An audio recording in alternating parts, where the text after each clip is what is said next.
I get a lot of folks like in DMs asking, I'm really low on gym motivation. Like, what do I do? If you have to ask me about motivation, you just don't want to be there. Hey folks, Dr. Mike here. I am a competitive bodybuilder, professor of exercise and sports science. I am a Brazilian Jiu-Jitsu grappler. The last finishing touches that take a physique from good to great, they do not come easy. Getting good sleep, healthy relationships, a fulfilling work environment, good nutrition, those are the real biohacks that carry 90% of the weight of your fucking longevity and quality of life. Personal trainers that coach top-tier celebrities, A-listers, have no fucking idea what they're doing, and they're just bullshitting.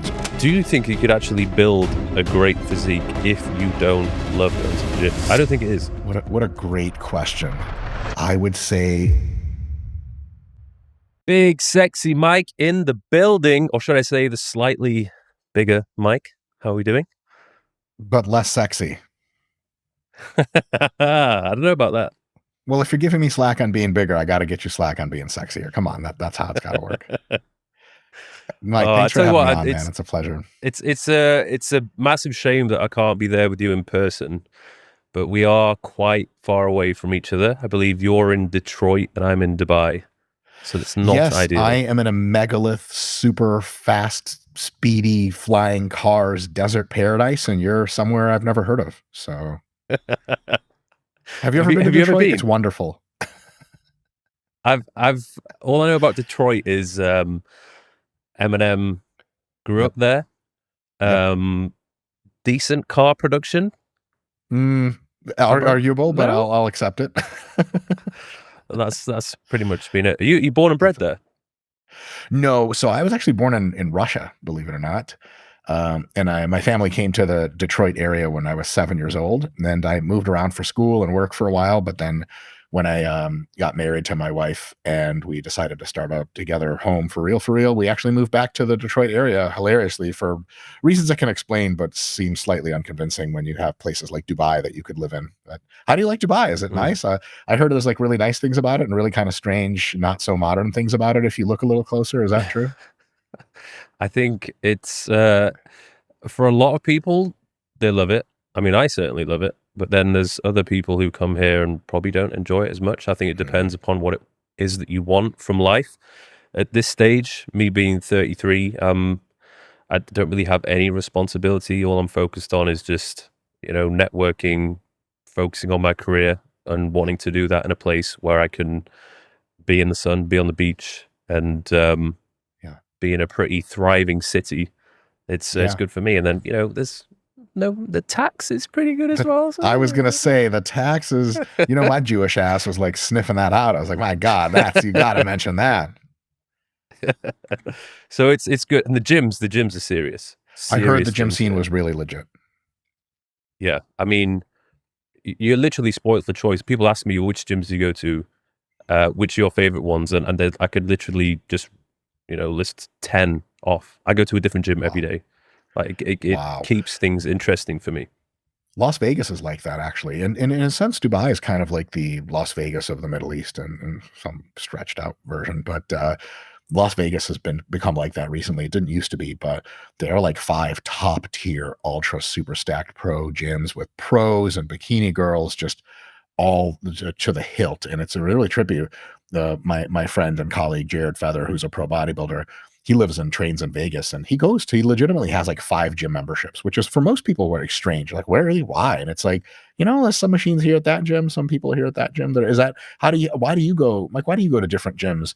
Is it just because you want to kind of get bored of some place quickly, or what is it? Well, first of all, there's perks of having a bit of clout on social media. It allows you to barter with them, and they give you a complimentary membership. So if I was paying full price for all these memberships, it would be a little bit silly. But I certainly, even if I was paying, I would probably pay for at least 2 or 3 different memberships, because for me, it keeps things interesting. If I wake up and, like, for example, I just need to have a fucking nasty session, there's a gym for that, which I go to. Oh, nice. where people leave me alone. Like that's what if I'm going to go train legs, I just want to go somewhere where I can have a nasty session and be left alone. But then there might be days when I wake up, it's like, right, okay, maybe we're just training arms today. maybe I want to go to a gym which is a little bit more social, where it's a place to be seen. There's people who are going to talk to me, and then there might be some nice eye candy as well. So I might go to that gym. So That it makes just perfect depends sense. on how I'm feeling and what it is that I'm training. And I mean, obviously you've got your own facility. I remember I had my own facility back in the day. This was when I was like 22, 23, 24 up until 26 in Newcastle, north of England. And I thought, it would be my ultimate dream to own my own gym. And then after a while, I just ended up getting sick of the place very quickly because I was always there. Yeah. Like always there. Yeah, that starts to be a thing. Everybody that comes there if it's an open facility. Ours is just a facility in our backyard. So it's just my wife and myself and a friend of ours that lives close by every now and again. And that's kind of it. I like it because for me, it's just one really simple reason. I just save because I'd have to drive. The next good gym around us is 20 minutes away.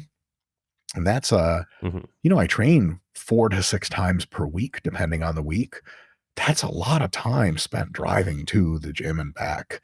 And it's not, Michigan driving, especially during the winter, is like you could just not do it. It would be amazing. So for me, just being able to walk into my backyard and do a really good workout is awesome. And also I'm like, it's quite strange. I don't lift to music even. It's just total silence. And boy, does that gym have a lot of total silence. And I'm always really upset and depressed. And the gym reflects that. It's just dark and empty and no one's around. It's cold, Mike. It's so goddamn cold. And I mean in my heart. I don't even mean in the gym. I don't know how the hell you train in silence. How have you been able to do that? What I always tell people is there's a lot to pay attention to other than music, like the pain, the proximity to failure, the technique, how your joints feel, how your muscles feel. Are you really activating what you think you're activating? And obviously I'm counting reps in my head because I have to get a certain rep number. I use the RPI hypertrophy app. It requires me to write in my reps, blah, blah, blah. And so for me, there's just plenty of stuff to do. And training to music, I do it sometimes, like especially if it's a tough workout and I'm depleted, dieted down. You have those days where you're like, fuck this, I don't want to do this. Also, sorry, am I allowed to swear or do you want me to keep that to a minimum? No. There's lots of swearing on this. Oh boy. So I know that we can all the dirty jokes can come out in excellent full today. I know that the English don't have much of a sense of humor and they hate swearing. I'm kidding. That's also a joke. Yeah, so I definitely have music in sometimes, but also to me, music comes in sort of one of two forms when I'm in the gym. One is super, super motivating and inspiring, and it just gets me going, but also tires me out because I want to go so hard. I'm kind of like way too amped up. But if it's not that, I just think it's annoying noise. Like I lived in Vegas for a year, and we trained a lot at the Las Vegas Athletic Club, LVAC, which is a corporate commercial gym. It's a great gym. It's huge, tons of great machines, but they have like the regular radio on. And I swear to God, I had memorized lyrics of like top 40 songs and I wanted to bash my head in with a hammer. Like, and they were showing the music videos on the screen. I was like, I don't want to see this. I don't want to hear this fucking shit. I'm trying to think and be clear and woosah between my sets. And then some bitch is singing about Cheerios or some shit. I'm like, get me out of here. This is hell. So that, I'm really weird. And I think most people love to train with music, and that makes way more sense than what I got going on. So it's not one of these things where I'm like, well, everyone's wrong, should be training without music. No way. Like you got to do what you got to do. And, people's music choices differ, what intensity, because also not every music is for every workout, like hardcore leg session. Like, yeah, some gangster rap and metal in there and some really like high impact electronic music. But, when you're training like something a little bit more like chest or back or whatever, more quality contractions, I don't know. Is it really always time for heavy metal? Some people just train to that shit all the time. It's lost on me a little bit. What do you think about that? Do you have like different kinds of music you listen to depending on the vibe you're feeling? I've got all my different playlists which I listen to. When I'm in the gym, it usually tends to be a little bit more aggressive, and then I walk out of the gym and I'm like, wow, what am I listening to? And obviously I'll change it to when I'm driving in my car on the way back home. So it's completely dependent, but I've always been a massive fan of music, and for some reason that combination of listening to music and going to the gym is like, that is me in my element, in my happy place, and it allows me to focus. And I think one of the biggest issues people have when they go to the gym is this inability to focus and really dig deep and push themselves, but then at the same time reflect what it is that they've just done. Like, did they feel it where they should be feeling it? You know, Yeah. is there improvements which they could be making when it comes to doing the next set? Like, most people are just heavily distracted, and Yes. the sessions are just not effective. Yeah, I guess it's kind of it's like, which edge of the sword do you want? Do you want to be motivated and kind of your flow? Like, I guess a decent term for it is like feeling yourself. You got to be feeling yourself in the gym. Like, it's on you. You're the athlete. It's time to lift. And if you listen to the kind of music that, you really kind of dip in your head to, like, that's great. But on the other hand, if it's too much music focus and not enough lifting focus, you're kind of like, you're at like a DJ concert and you're like, oh shit, I have a barbell in my hand. Oh, that's right. I'm supposed to be curling this. How many reps did I do? I was just kind of like rhyming to the lyrics in my head. So it was a bit of a balance. I think most people find that balance pretty well. I do have to ask you, you said you're driving your car back from the gym. Can I ask what kind of car do you drive, or is that private? No, that's fine. I've been driving a Jaguar F-Type convertible for the past Ooh, couple of I years. love it. So It says I have money and influence, but it's not gaudy. It's not extreme. It's not like a Rolls Royce Phantom where you're just screaming at people about 1920s wealth. And the thing is about Dubai, like, it doesn't matter what car you get, someone else is going to have a better car. Like, it's insane here. 100%. Someone has oil money, and the thing about oil money is, first of all, it's more money than most people will see unless you're Elon Musk. But also, if the money is really like, if you're like the Crown Prince Jr. of Saudi Arabia or some shit, just low enough in the Saudi royal family that people don't know who you are, but just high enough to have like $3 million hit your bank account every month from your royalties or whatever, you tend, I think some of those folks, and this is not meant offensively, I think it's a dope way to live. Some of them, and you probably can speak much more to this being there, they spend money in a way that, like, Mike, I imagine you didn't grow up like super rich with a fucking butlers No. tending to your every need, right? So same here. And like, some people spend money in a way that you're like, oh my God, like, really? Like, take your wife out for a shopping trip on the weekend, $50,000, $100,000 of clothes, whatever, perfume. And you're just like that, but that's Dubai, isn't it? That's the thing. That's the tip of the spear there. Well, yeah, the big flex here is it's not even the car; it's the registration plate on the car, which is sometimes What? worth more than the car itself. Yeah, the fewer the digits, the bigger the baller. Is that because you were like one of the OGs to get a license in Dubai or some shit like that? No, Or no, no, car no, no. registry? It's because they're rare, so they're worth more. So people are paying millions for these registration plates, which are like 1, 2, or 3 digits, and that's the big flex. So like, you have a Lambo and the registration plate is like 7. That's it. That's like, yeah, you're a big dog. Holy crap. One of the things, I don't want to take you too far off topic, but for me, and I've been quite successful over the years, and like, way more money than I know what to do with, so I just invest all of it and watch it do whatever money does. But at a certain point at which, when you start making money, if you're from a certain background, you kind of want to show people, like, I fucking made it. Like, check out my car, check out my house, check out my clothes, whatever. And I get that. I never had a ton of that energy, but I feel it. Then, like, you got to wonder, some people have been rich for a very long time. They're preposterously rich, but they're still flexing. And it's kind of like Ronnie Coleman in his prime coming up to old ladies at the store and being like, you ever seen someone look like this? Like, Jesus Christ, sir. Like, didn't you get enough of this in your bodybuilding competitions? You know what I mean? I'm not trying to be critical. It's Yeah. just kind of, do you get it? Do you get that? Like a person who's worth $700 million who has to make sure everyone around them for 5 years straight knows that they're worth $700 million. Like, to me, most people who are really wealthy, they just kind of shut the fuck up about it. They have super nice cars, super nice house, but it's like hidden in the hills somewhere. They're often dressed like the tech millionaires, tech billionaires in Silicon Valley. You literally can't find Mark Zuckerberg in a fucking crowd. You will lose him. Like, where's Waldo? Is he some regular dude? And you're like, oh, aren't you Mark Zuckerberg? You're like, oh, yes. He's wearing like a t-shirt. In Dubai, especially, and just with some rich folks in particular, isn't they just screaming it all the time? Do you see a lot of that?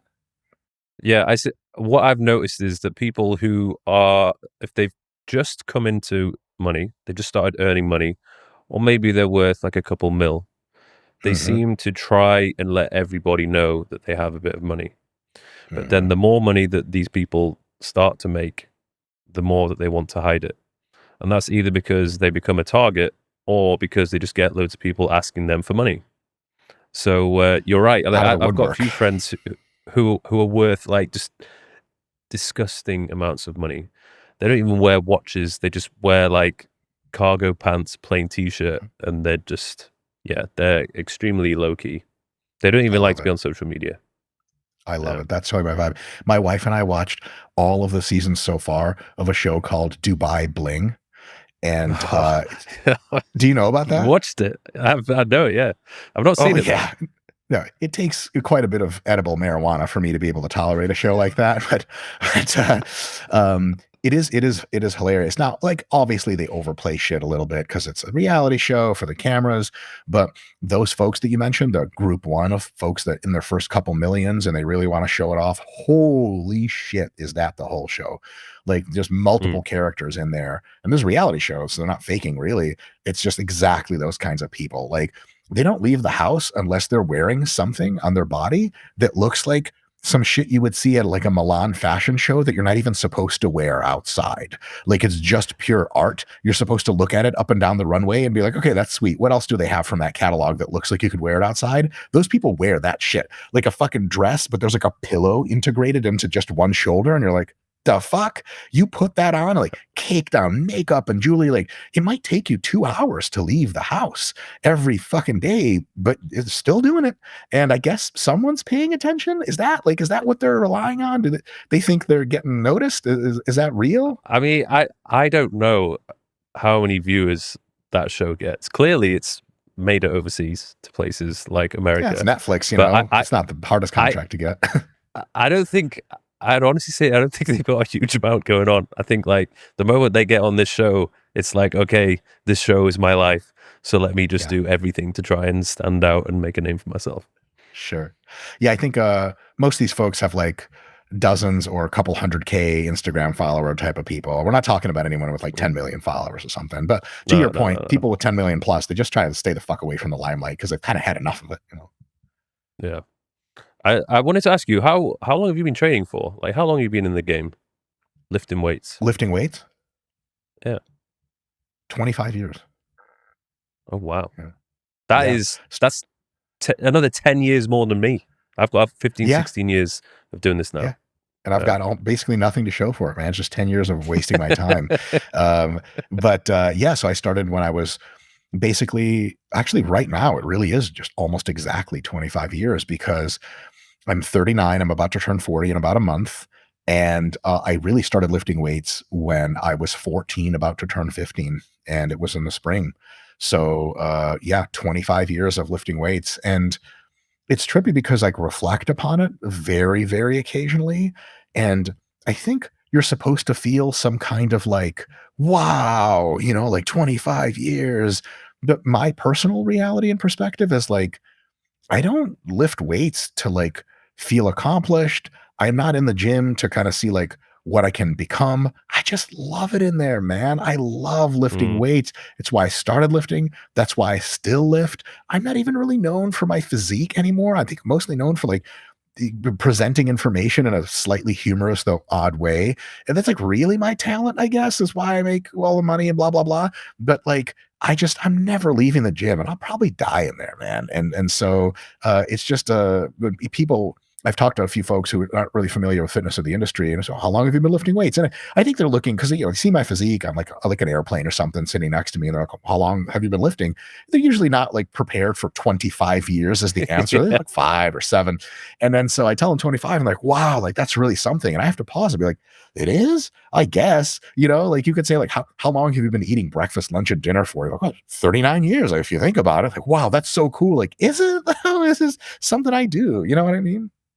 Yeah, I mean, it's weird because I think, do you think you could actually build a great physique if you don't love going to the gym? Like, do you think it's actually possible? I don't think it is. What a great question.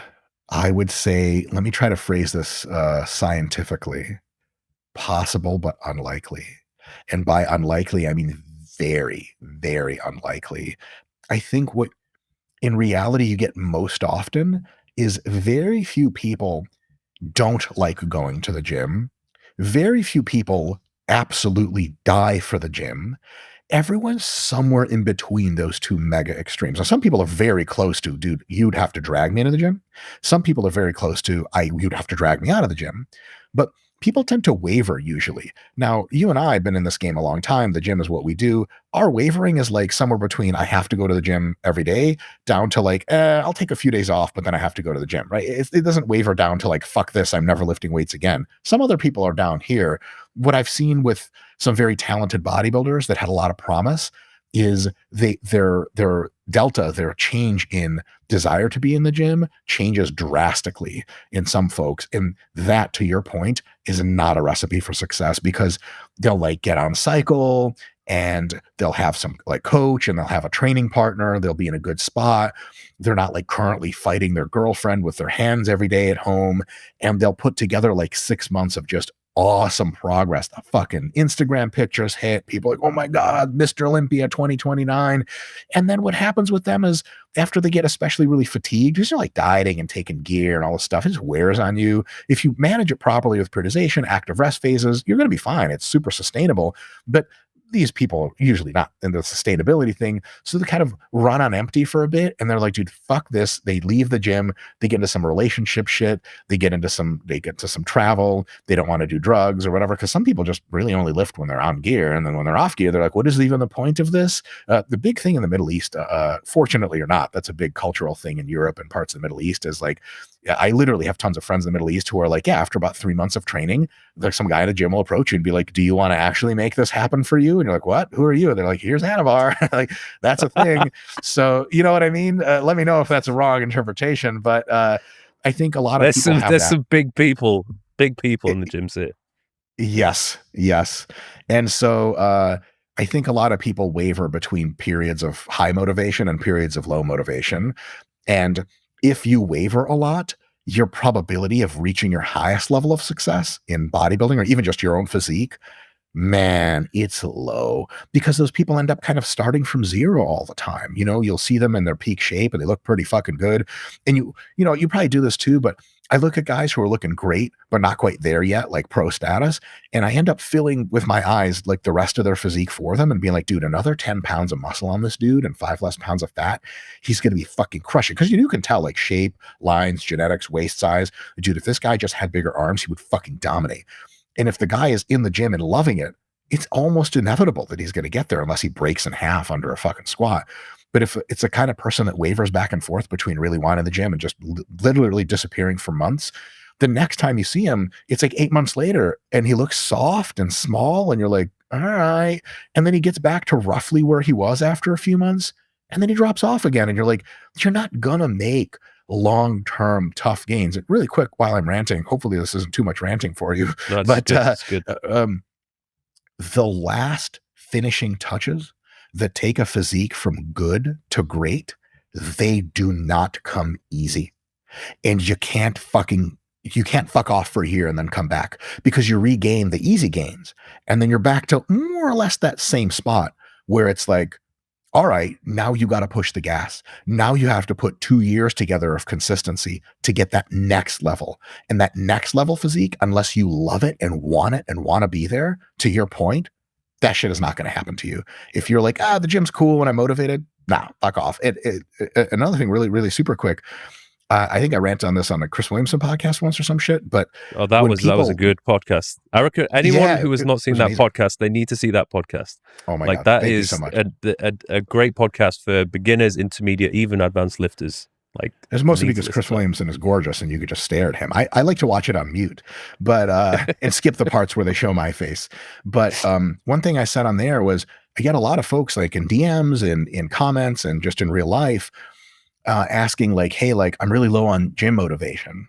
Like, what do I do? And there are absolutely nuanced things you can tell people, you can help with people. It's a solvable problem in some sense, but in some other sense, maybe a deeper sense, like if you have to ask me about motivation, you just don't want to be there. I've had some friends over the years that, they're not doing anything with girls, right? And they're heterosexual and they ostensibly like girls. And these are awesome, awesome people. This is not a critique of those people, but, kind of my friends and I want to be like, hey, like you should go out and like meet girls. And they're kind of like, oh yeah, dating and meeting people. And they're like, look, if I have to force you to go get pussy, you just don't fucking want pussy. There's nothing if like back when I was single and not getting laid for a while, at some point you reach, you've as handsome as you are and as famous, etc. You probably can't relate to this, but at some number of days or weeks of not getting physical human vagina around you, you're gonna do anything to go out and get it. You will embarrass yourself. You go to clubs and not fit in. It doesn't fucking matter because you want it. But if someone's like, meh, how the hell am I supposed to get you to the club if you don't want to go? If you don't want fucking pussy, man, I can't. What am I supposed to do? So the same thing with lifting and exercise and getting in shape. Here's another one: running a diet. People are like, I just don't have motivation to eat clean. Like, if I'm eating like shit for a few days, I feel, even if I look good, I feel terrible. I'm like, I need fucking broccoli and salmon, and I get a couple of those meals in me, like everything feels clear and clean. It's awesome. If you don't get that feeling, you can just eat cheeseburgers and you feel totally fine about it. And you're like, yeah, I should do a diet, but I just at some level have no idea what to tell you. You know what I mean by that? Or am I like, Yeah. I don't know. No. I mean, it's all true. I mean, I do question the Q&As on my socials. I get questions all the time, every day. And some of the questions I get, I just think, you are asking the wrong question. Like, I know Yes. why you're not seeing results. It's because you're so damn inconsistent. Like, you literally are taking months off going to the gym. So instead of asking me, what is the perfect split, or should I do this exercise or that exercise, why don't you ask yourself why it is that you are not capable of sticking to a training program and just eating normally? Like, you need to look deep into yourself and figure out why it is that you are unable to do this. Then when you fix that problem, all you really need to do is just go to the gym and eat a decent diet, and you're going to see the results that you want to see. You're going to see the kind of results, the consistency of which and the directionality of which is so motivating to you because it's happening.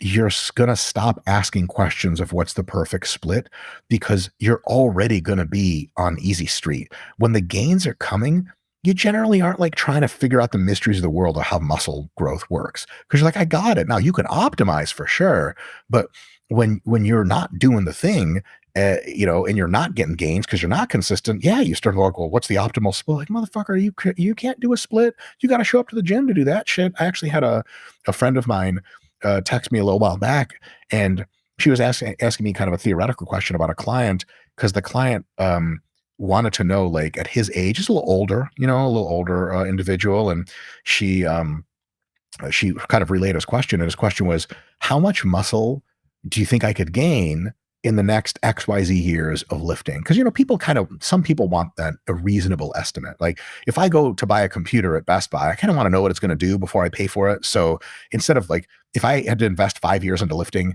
and you told me, like, you might gain like half a pound of muscle, like, fuck that. I'm going to go do jiu-jitsu. I'm going to do something else. So he was asking a question of how much muscle is he gaining? And I remember, like, I was reading it line by line, and one of the lines was, he hasn't been super consistent. And I answered her in basically like a comedically snarky way, but the answer was something like, none of this matters if you're not consistent. I cannot render an estimate to you at all, because if consistency is an issue, what am I going to say? What am I going to say? It's like you're in an elevator with Dana White and you're an MMA fighter, and you just, like, the elevator breaks and you got to talk to her for 15 minutes. You're like, Dana, like, I want to get on the Contender Series. I want a shot at the title. Be like, oh, like, great. Like, what are you doing? Like, what's your record? Amateur, blah, blah, blah. You got really good physical characteristics, blah, blah, blah. And at some point it slips out of the conversation like, well, yeah, like, I usually train, but a couple months, like this past year, I kind of got away from training because I got kind of bored of it. Like, if Dana White's ears hear I got bored of MMA training and I quit for a bit, he's like, you're not going to go on any fucking Contender Series unless you're like a guy to stack the lineup so other people can knock you the fuck out. Like, it's just not going to be a thing, because if you're not committed to this shit, questions of what am I going to get out of this are just entirely their category error of reasoning, because the lack, the presupposition of showing up, once you take that away, it's like, I don't know. It's like I ask you, like, hey, do you think I can beat the new Zelda game? And you go, do you have an Xbox? And I go, no. You're like, have you ever played Zelda? No. Well, I have no idea. Play the game for a while. Let me know how good you are, and then I can tell you if you're going to beat it or not. But I think a lot of people do that thing where they're trying to get estimates of how good they're going to be at something without ever investing serious time into it. And to me, that's kind of like, dude, you got this all backwards. And then their frustration and confusion becomes really obvious. I would be frustrated and confused too if I were you. Yeah. So you're a doctor, right? That's not just some sort of a verification badge that you can buy. You're a legit doctor, correct? Literally bribed Mark Zuckerberg himself. And I was like, Mark, he's like, okay, fine. Cause he's Jewish, I'm Jewish. So I was like, hey, family. He's like, no problem. What's it called? I have a PhD in sport physiology, which means I'm trained to take good athletes and make them better. That's the thing I know probably best in this world. I'm not a medical doctor. My wife is a medical doctor, which is nice.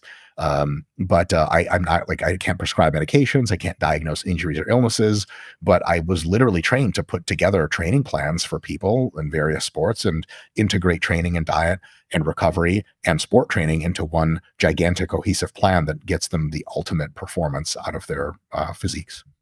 Yeah. If I could change anything and go back, I would have liked to have studied something like that at university. It would have been a hell of a lot more useful than what it was. What did you study? I did economics and business management with the. Hey, that's nice. You're super successful. Yeah, it's great. The goal was to learn how to run a business, but it didn't teach me anything about that. It was just like maths. Oh, they don't teach you that at school. I could have told you that. No. Yeah. You're not going to learn anything real. That was 3 years, which I didn't get back. But when you are speaking, do you feel like your knowledge in nutrition is still like on par with what you know in terms of the training and physiology, or do you feel like it's not as rounded? It's a good question. Because I know a lot of people in the fitness industry, they kind of have like a thing, like they're either the nutrition guy or they're the training guy. And it's the same thing with a lot of creators that I've worked with. They tend to be more focused on the photography. Like they really are passionate and love the photography, whereas others are more passionate about the video side of things. Mm-hmm. I think it's inevitable that all of us will have strong suits and weak points. The other thing is, and now that I'm in the YouTube game, what people want to hear you talk about isn't something you really choose. They choose it. And then if you want to continue to ride the algorithm and become more famous or whatever and make money, you kind of have to, at least on the margins, lean in more to what people want to hear about. On our current YouTube, nutrition content does pretty well, but hypertrophy training content does better. Now, I used to be a competitive powerlifter. I coached powerlifting for a bit. I wrote a whole book about the theoretical and practical approach to strength training and heavily leading on powerlifting. And I thought, man, people would love to hear that. And we've tried some strength training stuff, and people are like, nah, it's just not the audience we've kind of collected for ourselves. So I'm probably more nuanced in my approach to training, specifically muscle growth training, than nutrition. But I don't find myself out of my depths in nutrition. If you ask me, like, do you consider yourself a nutrition expert? I'd say yes. Now I have a lot of accolades to back that up. I was kind of the head nutrition guy for the weightlifters at the Olympic training site that I worked at. I've given nutritional seminar talks to multiple other Olympic training sites in the United States. I've worked with tons of people as a nutritional coach. I used to teach multiple different nutrition classes at the collegiate level in the United States.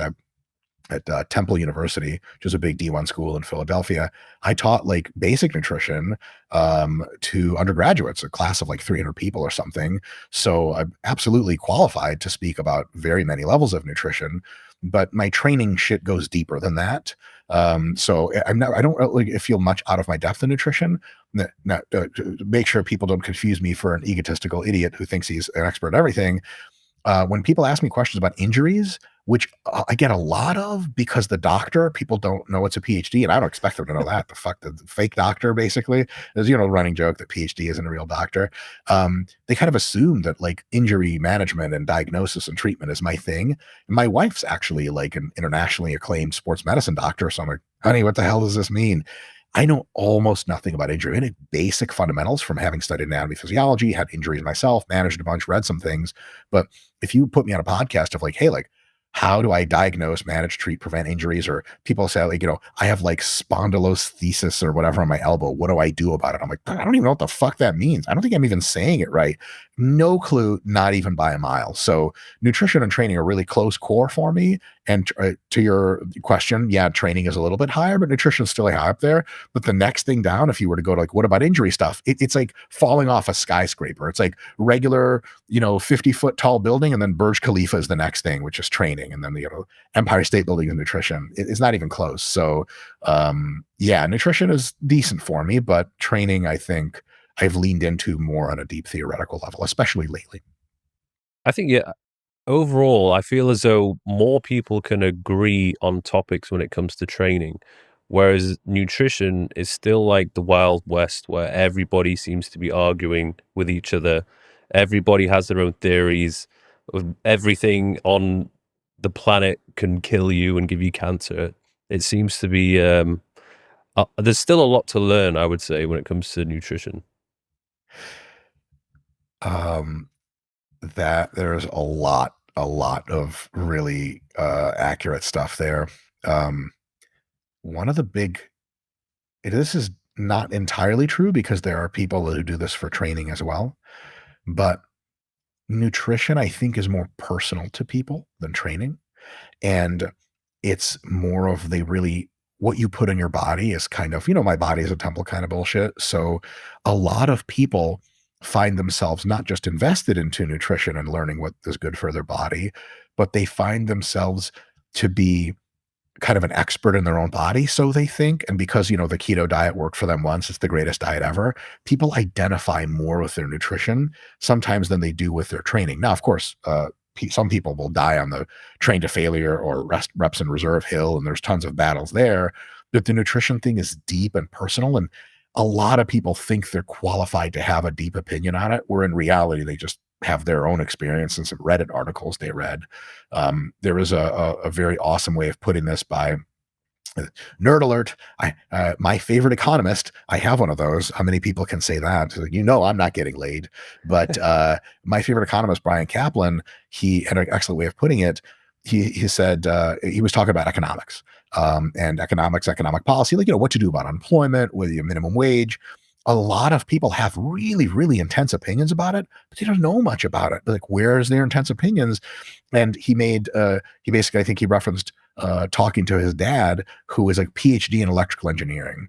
And his dad has all these opinions about politics and economics that, because Brian Kaplan's a trained economist, he's like, well, 90% of this is totally wrong. It's just not up for debate. You're just completely loony. But the dad's like, I know I'm right. Whereas take a field like electrical engineering, like, Mike, go in Dubai and get a microphone and ask people like, hey, what do you think about like how we should treat workers? They'd be like, oh my God, tons of people will tell you that. Like, okay, what do you think about the different competing theories in electrical engineering? They're gonna be like, some combination of don't know and just couldn't be bothered to give a shit. Training's a little closer to that, where people like, whatever, how many sets of reps do I have to do? And you're like, do this. And they're like, okay, fine. They do it and they get results. Great. But with diet, a lot of people are like, you're like, hey, okay, so I'm going to ask you to eat some carbohydrates. And they're like, whoa, whoa, whoa, whoa, whoa. You're going to put sugar in my body? You're trying to fucking kill me? And you're like, wait, what? How do we get to that? You know what I mean? Deeply held personal convictions exist more in nutrition than in training. And so sometimes someone's really coachable in training. You try to give them some nutrition input or ask, and they're like, I got that all squared away. Don't you worry. I'm on day 290 of not seeing a carbohydrate. And you're like, all right, very well. So yeah, people do carry that really close. Though I must say, you said something at the end there, which was like, we kind of like need to learn more and more research. Nutritional science in its modern incarnation in 2024 is actually very well understood. It's not perfectly understood by any means, but it's a very well understood. And I think something like 90% of the controversies in nutrition are just people who don't really know things, speaking about things very confidently in nutrition. They're just wrong. And some of these people, unfortunately, are pretty high-ranking members in academia. I mean, there's like Lustig, Dr. Lustig is like, I think he's at Harvard. And there's like 3 or 4 of these people that are the most top-tier institutions in the world. And they're diehard low carb zealots. Like, low carb is great and carbs are bad. And the thing is, they don't publish typically in nutritional journals, because they would just get rejected. Their publications would get rejected because it's like nothing you're saying is valid. You didn't do a proper literature review. And most professional societies of clinical nutritionists, sport nutritionists, they look at these people like clowns. Like, dude, you're just completely off in Neverland. Nobody agrees with you that knows things. But when you have a PhD, you're a Harvard tenured professor, and you have 3 best-selling New York Times books about how carbs are going to fucking kill you. You got 2 million Instagram followers. You're an expert. And then there's this illusion that there's a lot in nutrition that's super controversial. Not to professionally trained nutritionists, usually. No, there's definitely controversies. But like, for example, if you go and you ask professional sports nutritionists, like, hey, do you think calories matter? Or is that kind of a myth? They probably 90% of them wouldn't even understand the question. They'd be like, what do you mean? What are you saying? They're like, do you think, like, how many calories you eat? Do you think that impacts my physique? And they're like, what? Of course. What are you, crazy? Yes. What? But you ask other people, and they're like, nope, calories are bullshit. It's not a controversy for those folks. The controversy, I don't want to say it's manufactured. It's totally organic, but it's coming from the people that are outside of the professionally trained ranks and the majority consensus of that. So nutrition isn't super controversial in reality. It's a deep scientific core, but on the periphery of folks that think they know things about nutrition, oh my God, you get the carnivore people and the vegan people. And I always say, I want a gladiator style arena, the Coliseum, with like the fucking lion den and the little water area. And I want vegans and carnivore people to fucking fight each other. I think vegans typically aren't super big and strong. It's like 2 vegans for every carnivore, bro. I would pay good money to see that shit. I'm talking about bladed weapons, man, swords, axes, the whole deal. I want to see it go down. What advice would you give to those people who are feeling a little bit confused and they just want it in black and white? Is there a place to go? I mean, obviously your videos are pretty damn good, but is there anywhere else that people can go to, or people who you actually respect and would say that they're doing a good job? Oh yeah, tons. So I would say there are extremes in this side of the field as well, and sometimes you get really wacky takes, but a good bet for the average person is just to Google evidence-based nutrition, just evidence-based. And you get folks that pop up if you do that in YouTube. Jeff Nippard, for example. Jeff Nippard does not have a professional degree in nutrition, but he's scientifically literate and has done lots of insight himself. And like, what you're going to get out of him is just like 95% just not up for debate, categorically true shit. And he speaks to a regular person in his YouTube videos, and he's like, just pretty much right on. And people send me his videos like, what do you think of this? I'm like, almost certainly he's getting most of the stuff right. So if you just Google folks like Jeff Nippard, I mean, if you want to take a deeper dive, there's people like Dr. Eric Helms, Greg Nuckols, and a ton of other super core evidence-based people. Alan Aragon is another really good one. They're a bit more nuanced and a bit more in depth, but someone like Jeff Nippard is a really good entry point for folks that are just like, I'm fucking confused. I don't have a fucking degree in this.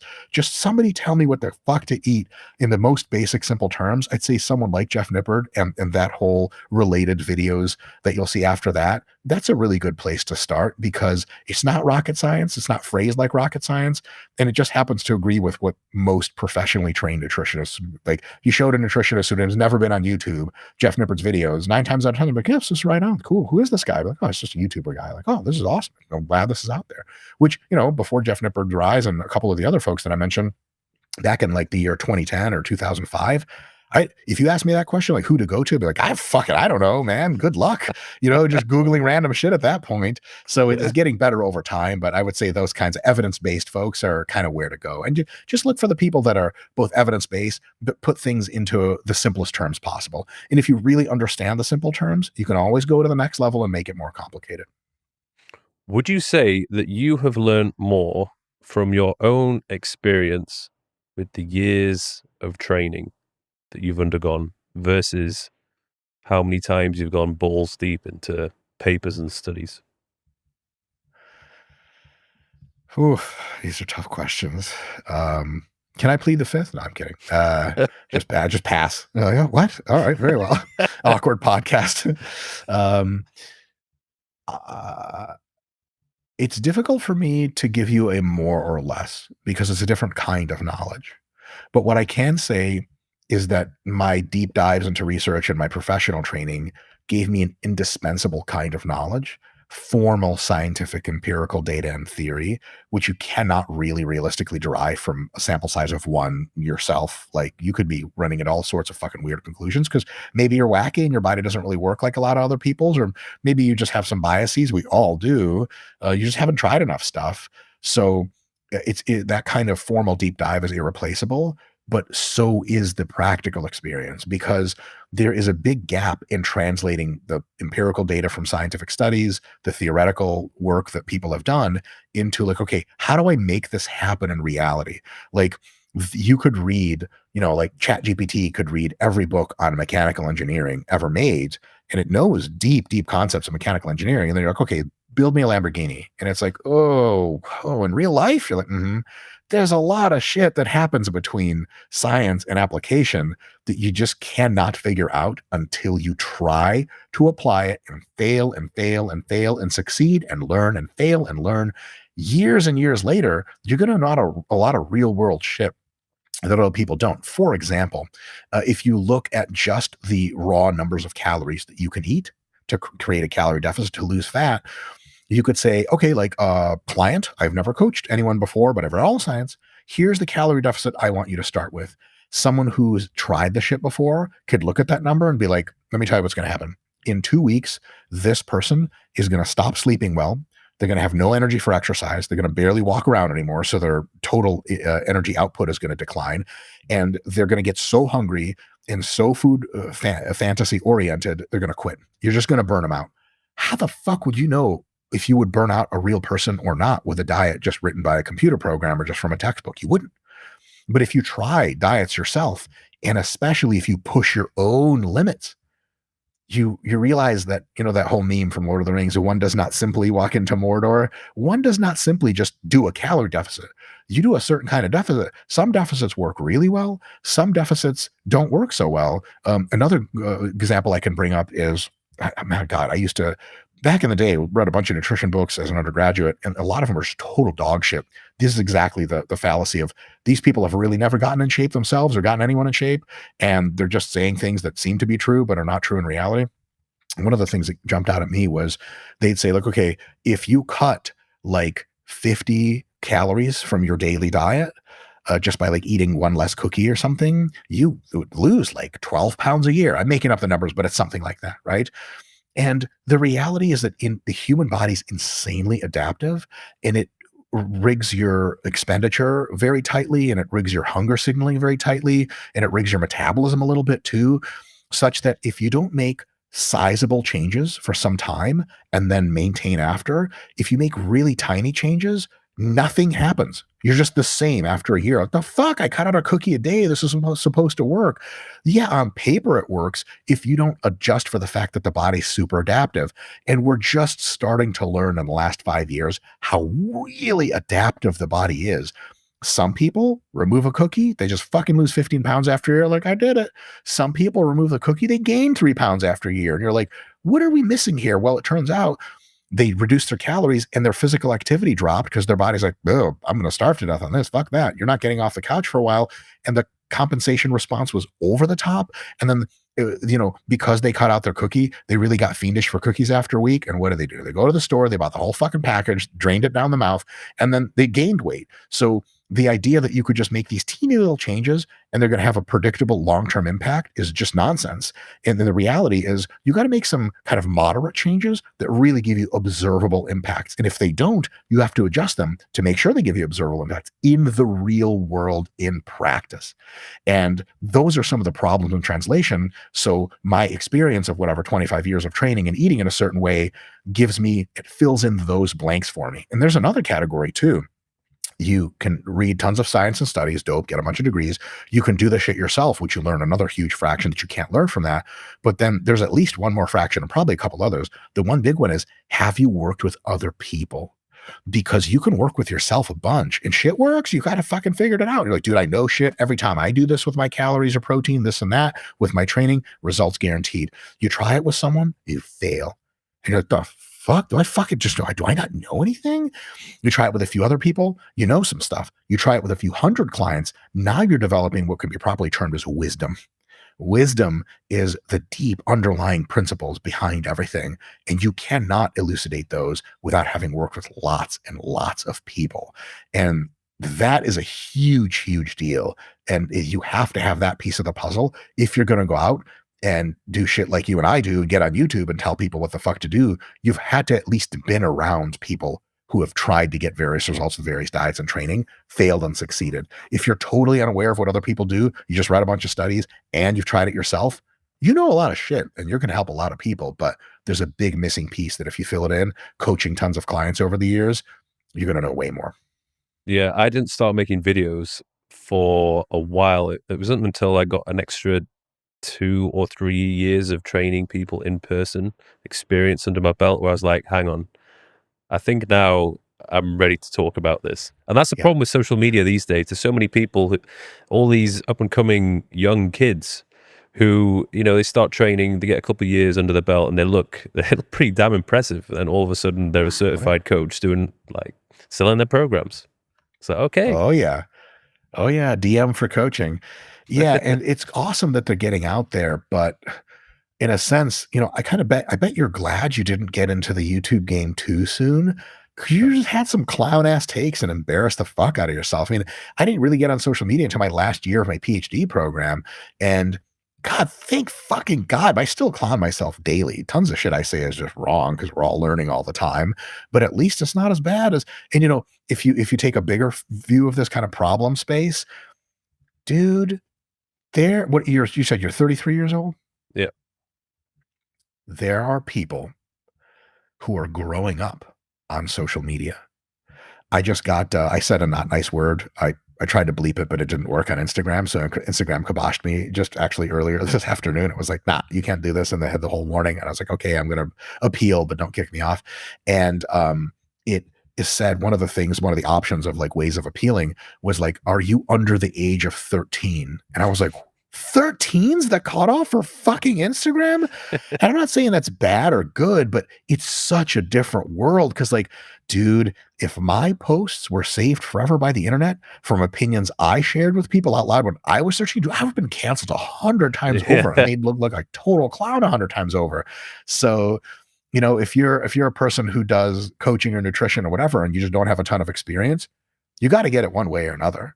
But if you don't get that experience one way or another, at some point you're going to be coaching clients or saying things. Coaching clients is one thing, but saying things publicly on like a YouTube channel or an Instagram or whatever, and then later looking back 2 years and you're like, wow, okay, I was completely wrong. And I was so confident that I was correct. That's a tough thing. What was the biggest thing that you were wrong about in recent years? I've been asked this question by me personally. I've never been wrong, but it's just because I'm real smart. Next question. There's a bunch of stuff. So I overvalued the emphasis on compound movements versus isolations. I had an almost religious addiction to hardcore shit. Fuck squats, benches, deadlifts, overhead press, that puts fucking meat on your bones. And it does, right? But I thought it was like the holy grail of muscle gain. And if someone wasn't doing it, they were missing out like crazy. But it's much more nuanced than that. Some people in some points of their training career, nothing beats compound free weight basics. But for some other folks in some situations or other points of their career, you got to do machine-based isolation work to get the best possible results. So that's one example. Like I look back at older takes and it sounds like someone delivering a religious sermon more than someone that has a nuanced scientific approach and take to it. On the nutrition side, where do I start? I used to think that peri-workout nutrition was like way more important than it actually is. I thought that if you didn't have a protein and carbohydrate shake in the gym while you're training for hypertrophy, that if it didn't have dozens or even over 100 grams of carbs in your shake for training, you were just a dupe and you just didn't know things. And you were just, how are you supposed to grow muscle? You're just burning it all the time in the gym because the carbs unsaving muscle. And the reality is just fucking wrong. It turns out if you eat like 4 to 5 roughly balanced high protein meals per day and get enough calories, you're going to get 90% of the results you're going to get anyway. I didn't know that at the time. And I already had a PhD and I thought that was the case. Now, I did experiment with it a ton. Higher carbs around training, lower carbs. And in retrospect, I started to learn like, I can't even tell it's working for me. And one of my big things, especially about supplements, for example, is if you honestly, after months of trying something, cannot reasonably tell yourself, yeah, this is working, or I can feel it. Maybe it's working under the hood or you can feel it, but it's absolutely not a big deal. Try eating 50 grams of protein a day for a few months and seeing if you don't lose muscle size. Of course, you're going to lose size. Oh my God, it's going to be fucking apparent. But try eating 1.5 grams of protein per pound of body weight per day versus 1 gram. And you tell me if it makes a difference in normal day to day slow muscle gain training. It's not going to make a fucking difference at all because a gram per pound is way enough protein for almost everybody. And 1.5 is just like way extra protein. That's not bad for you or anything, but like you could have just been eating carbs and fats. So if you can't really tell that something is working in a real world way, it might still work, but probability is much lower. So one of the ways I became less wrong over time was trying all the shit that I thought worked and then trying the shit that I was like, I don't think this is going to work, but I'm going to try it. And then like, yeah, well, it turns out that shit works too, or it doesn't. And then you learn over time. So yeah, God, I could go on. This conversation could last much longer. I could tell you all kinds of shit I was wrong about, I used Yeah, to I'd be think that I curious. would be happy at some point with my life, but that never happened. I'd be curious to know when I'm 10 years older, what I would look back on, all right, at this point now and think, yeah, you were doing it wrong. I think for me, definitely when I was in my early 20s, I was training way too much. I was training sometimes I'd train we training 13 days in a row or something crazy like that. Cause I had my own gym. So it was like, oh, well, I might as well just go and train. Yeah. And I was just running myself into the ground and I'm like, why can I not get a pump? Like, why do I look like absolute shit? And it's like, oh, because I'm training too much. Speaking of exercises, missing the recovery component. I have a question for you guys. Do you take supplements? And if you do you really know what supplements you should be taking? You see, this is a problem I had for years. I would walk into a supplement store, I would buy loads of random bottles of supplements and just pop pills every day, hoping for the best. When in reality, I had no idea whether or not I should be consuming these supplements. That is where Bionic came into the picture and solved that problem.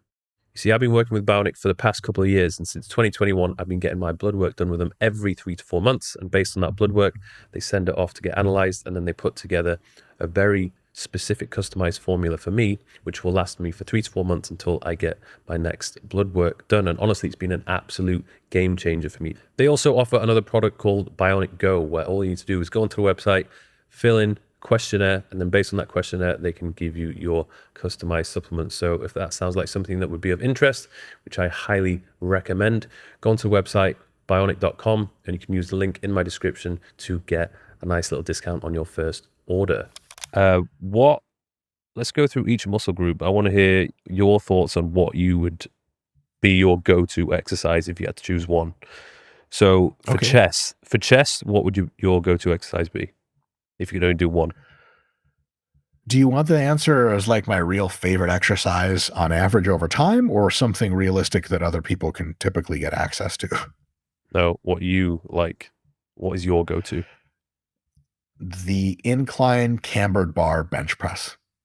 The cambered bar allows you, it's got this little camber thing, which is like a divot, and you can press super deep. That pec stretch is just unbeatable. It's pretty close to objectively the best chest exercise you could do if you had to pick one, but it's one of my personal favorites. And the cambered bar is, if you've never used it and you've trained chest, you do one set with it close to failure and you'll get some of the best pump you've ever gotten in your life. Definitely for one set, but even compared to 5 sets of regular lifting, and you're like, what the fuck is going on?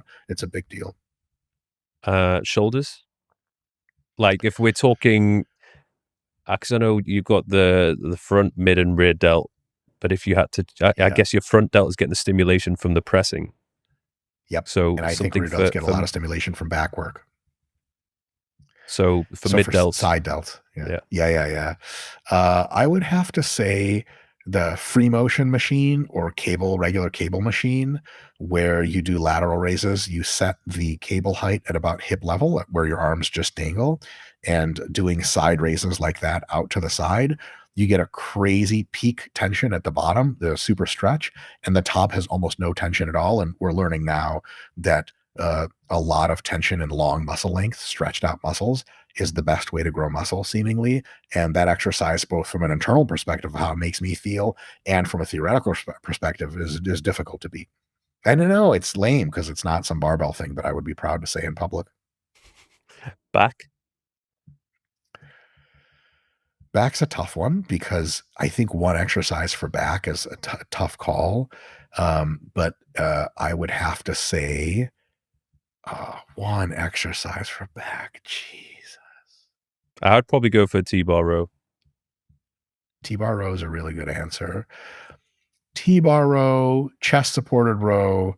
There's Prime makes an excellent row machine, which ultra exaggerates the super deep stretch and then is easy at the peak contraction. I'd say that a cambered bar row or even a barbell row for me has always done wonders for my shit. The barbell row is kind of cool because it at least decently trains all three major functions or components of your back. Because if you look at back training, there's like lats, which is mostly vertical pulling. That's the best way to train lats, like pull ups, pull downs, lat prayers, things like that. And then there is the component of the mid back and kind of the rhomboids and mid traps. Rowing can't be fucked with. It's the best way to train that. But then there's also the spinal erectors, which take up a huge fraction of your back. And if those are big and gnarly, it makes your back look really, really superhuman. And that you can't get a lot of spinal erector work out of like a chest supported row done strict because the chest support takes your spinal erectors out of the equation. Good news is you get to focus on the other shit. Bad news is they don't get a lot of training. So even a barbell bent over row where you sink really deep at the bottom. And then when you're coming up, you raise your torso gently a little bit so that you're not limited by how much you can touch your tummy with. It adjusts the angle for you, making it really hard at the bottom, easier at the top. A bent row, strict bent row like that, I think as a one exercise for the whole back, it's not the ideal exercise for any specific part of the back, but it hits the lats decently. It hits the mid back really well, and it hits the spinal erectors too because you have to spinally erect yourself. It sounds weird against the load. And then so to me, barbell bent row, because it's kind of the jack of all trades back exercise, it really is. I think so. So kind of the way I answer this question myself in my head is like if I'm at like a resort, I'm on vacation, and there's just not a lot of gym equipment. What I like to see, I'd like to get a fucking barbell at least, so that I can do things like a barbell row. Because if I just do a bunch of rows for at least a week, the back is green checked, like it's check marked, it's good, we're good to go. Whereas if I only have access to pull-ups, hey, I'm going to get a great lat workout, great teres major workout, but the spinal erectors, the mid back is essentially entirely left alone. It cannot be called a complete back exercise. Mm-hmm. Biceps. I have a new favorite. The lying, you almost never see this, lying dumbbell curl. So you lie down on a bench and Like a flat bench. And you got dumbbells here and you slowly stretch and touch the ground and then you curl up and slowly stretch and touch the ground, kind of reaching forward as you do it. Exposes the biceps to maximum tension at their longest length and is just unreal. It gives me predictable, repeated, delayed onset bicep soreness, which almost no other exercise has been able to give me. And have been doing it for a few weeks. And I literally, my friend Jared noticed that I got a stretch mark on my bicep in the middle of a set. He was looking at it as it was blowing up and becoming more red. I was like, all right, I'm sold. So that's a great exercise.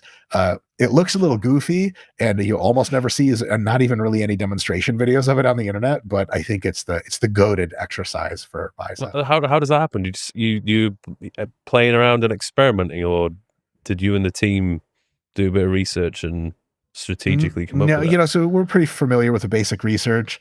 But I forgot how the fuck it came up.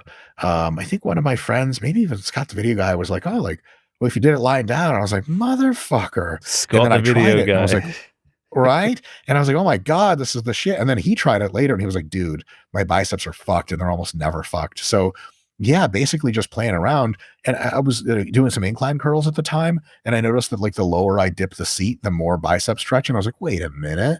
Okay, let me lie down. And I was like, okay, this is really gnarly. And it's weird because you lie down with dumbbells and you're doing curls. People are looking at you like, you're doing chest presses wrong, by the way. And it works. It works incredibly well. What about triceps?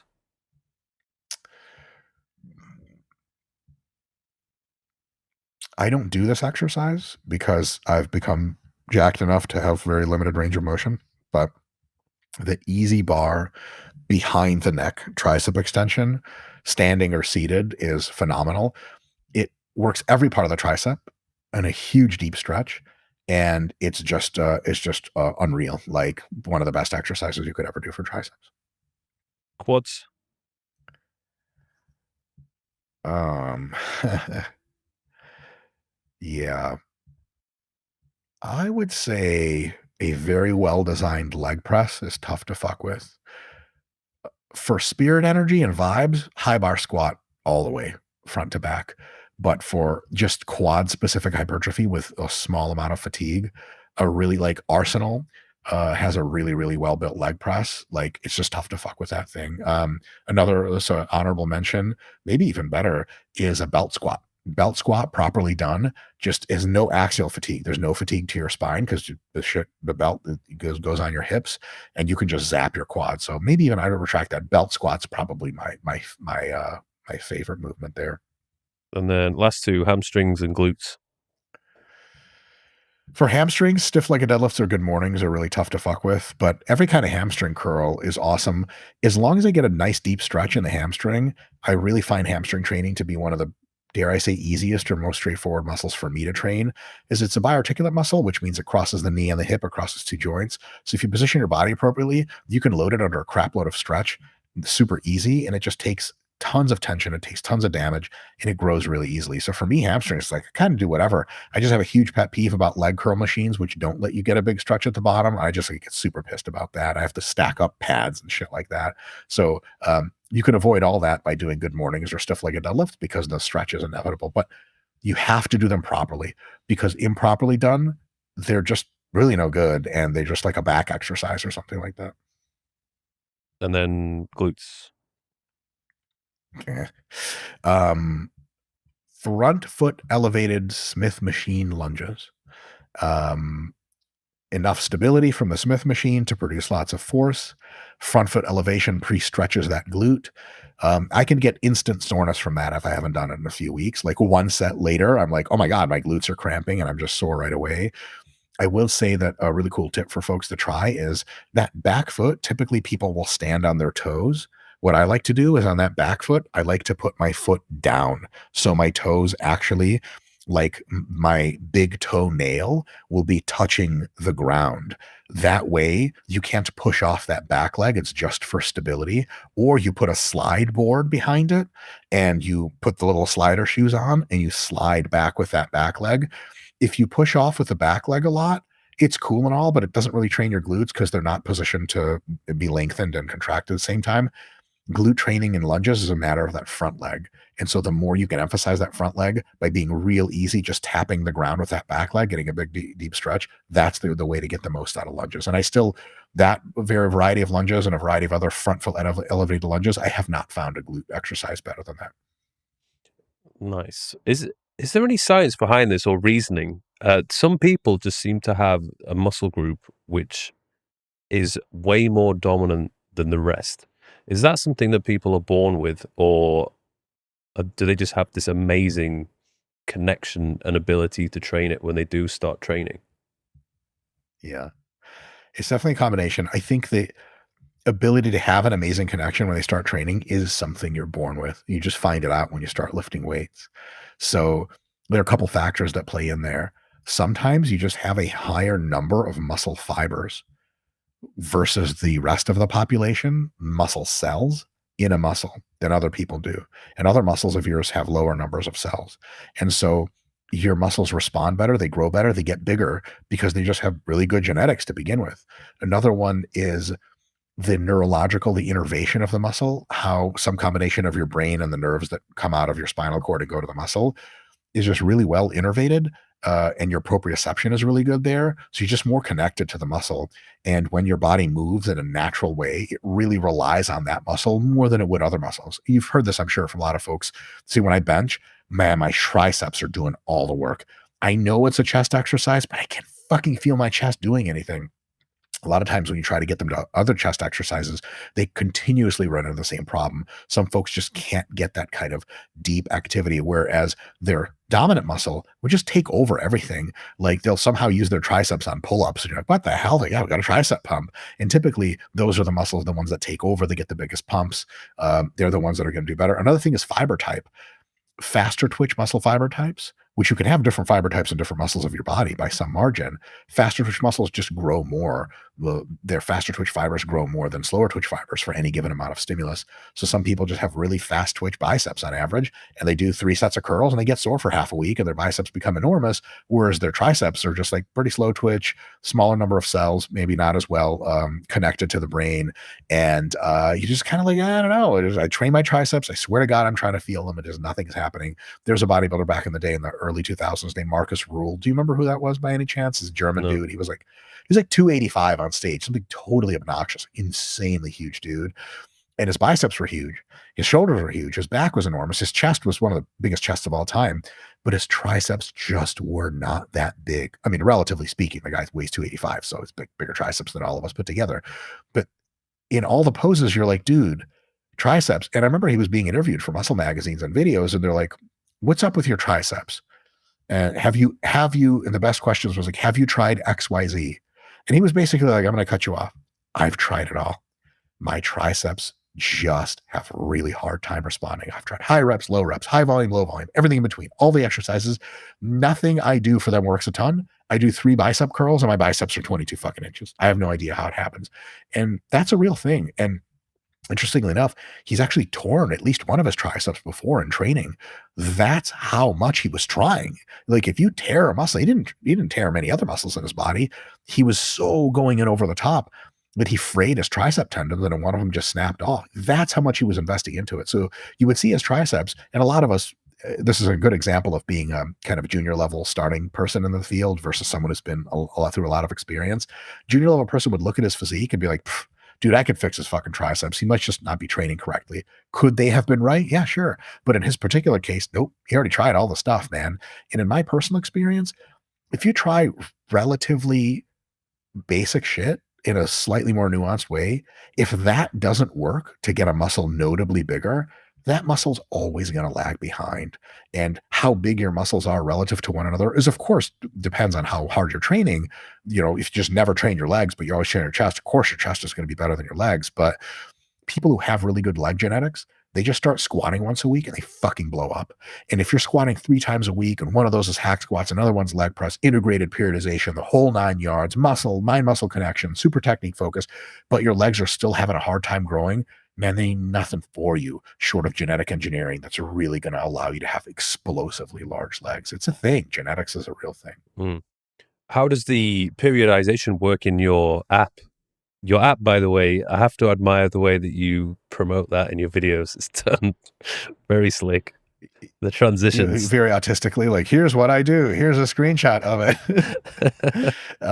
Thank you so much. Like, how does the app work? Fuck if I know, man. That's all the computer science guys that do that.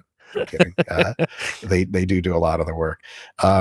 Basically, the app is designed to be kind of a near universal exercise creator or program design app. So it just asks you about, now there's tons of preloaded programs in there for, like, if you want a program that's like 4 days a week, upper body, all right, it's in there. You just click it, it just goes. You can even not pick exercises. You just go autofill my exercises and it just fills all of them in for you. So you can literally make a program in that app. And like, I've timed it. It took me like 15 seconds to make a full program for the month. Like click, click, boom. But if you want to customize every single thing, including using your own custom exercises, exercise orders, days of the week, it's all customizable. Volume, reps, you can do whatever you want. So the app takes you through a series of questions, essentially, of like, what muscle groups do you want to train? How many days a week do you want to train? And you can even move the muscle groups around in the week to put things where you want if it just kind of doesn't look right to you. And then once you start your plan, the app generally recommends it. It starts you out with just a few sets because you're getting used to the program. You're very growth sensitive. You know, new things are easy to grow from. You need a little bit more of a push later on. It starts you without so many sets. And it starts you at whatever weight you think is roughly something like your 10 to 20 rep max. You type that in, and then it's going. And then you rate how your workouts are going. If you're getting big pumps, if you're so sore that you're not healing on time, if your progressions are good, if you're systemically really fatigued, it asks you a bunch of questions before and after every exercise and session. And it just gives you options. You don't have to write anything in. You just click the button like, didn't feel it today, or today was really great. Based on your responses, it's going to change some things. And one of the main things that changes is how many sets you're doing. So for example, if it said you do 2 bicep sets Monday and 2 bicep sets Thursday, and you rated it as like, dude, I basically got very little pump. I didn't get hardly any soreness at all. And it just felt super fucking easy to train my arms. Next week, instead of 2 sets, it might do 3 or 4 sets for each one. And then you rate it like, whoa, this killer pump. I got sore. I can't really do anymore. It's just going to keep you at 3 or 4 sets until you rate it like, actually, I could use more work. There's a huge auto-regulation feedback for the app. The app makes a decent guess at what you need, a low-end version, and then based on how you're responding to training, if you're rating it, honestly, big deal. If you lie to the app, it has no idea. It's a computer. So it's like, well, fuck you. Here's 8 sets of arms, dummy. And you're like, I shouldn't have lied about it. Because some people get in their heads, like the app's like, hey, how hard was that workout? Dude, like you're a guy, right? If another dude at the gym asked you how hard a workout was, depending on who he is, you might be like, dude, it was killer. Or like, nah, it's all right, even though you almost died. Like, you know what I'm saying? You're trying to stand up for yourself a little bit. But some people get in their heads a little bit with the app, and they're like, when the app asks me how hard the workout is, what do I answer? And we're like, well, how hard was the workout? And they're trying to like engineer ahead of the app. They're trying to rig the process. Like, well, if I tell the app that the workout was easy, it'll make it harder for me and I'll grow even more. Like, nope, because you just failed to recover. So you just got to be completely honest with it, and then it changes all the variables for you. And if it's making wrong guesses, you can always delete a set, you can add a set, you could do more reps, you could do fewer reps, and then the app goes, okay, this is where we are, and it restarts the process from that point on. It always believes that you know what you're doing. And if you don't know what to do, the app will tell you. But if you do say, hey, no, do this, do that, the app goes, okay, great, this is now the ground truth, and it's going to auto-regulate from there. How important would you say experiencing the DOMs and the sorenesses? Because I get a lot of questions from people saying, Mike, I just don't feel sore after some of my workouts. Is that a problem? Does that mean that I've not had a good session? Yeah. What's your thoughts on that? My thoughts tentatively on that are as follows. If you're getting really good results in a muscle group, it just doesn't matter if you're getting sore or not. Just keep getting the good results. Whatever you do is fucking working.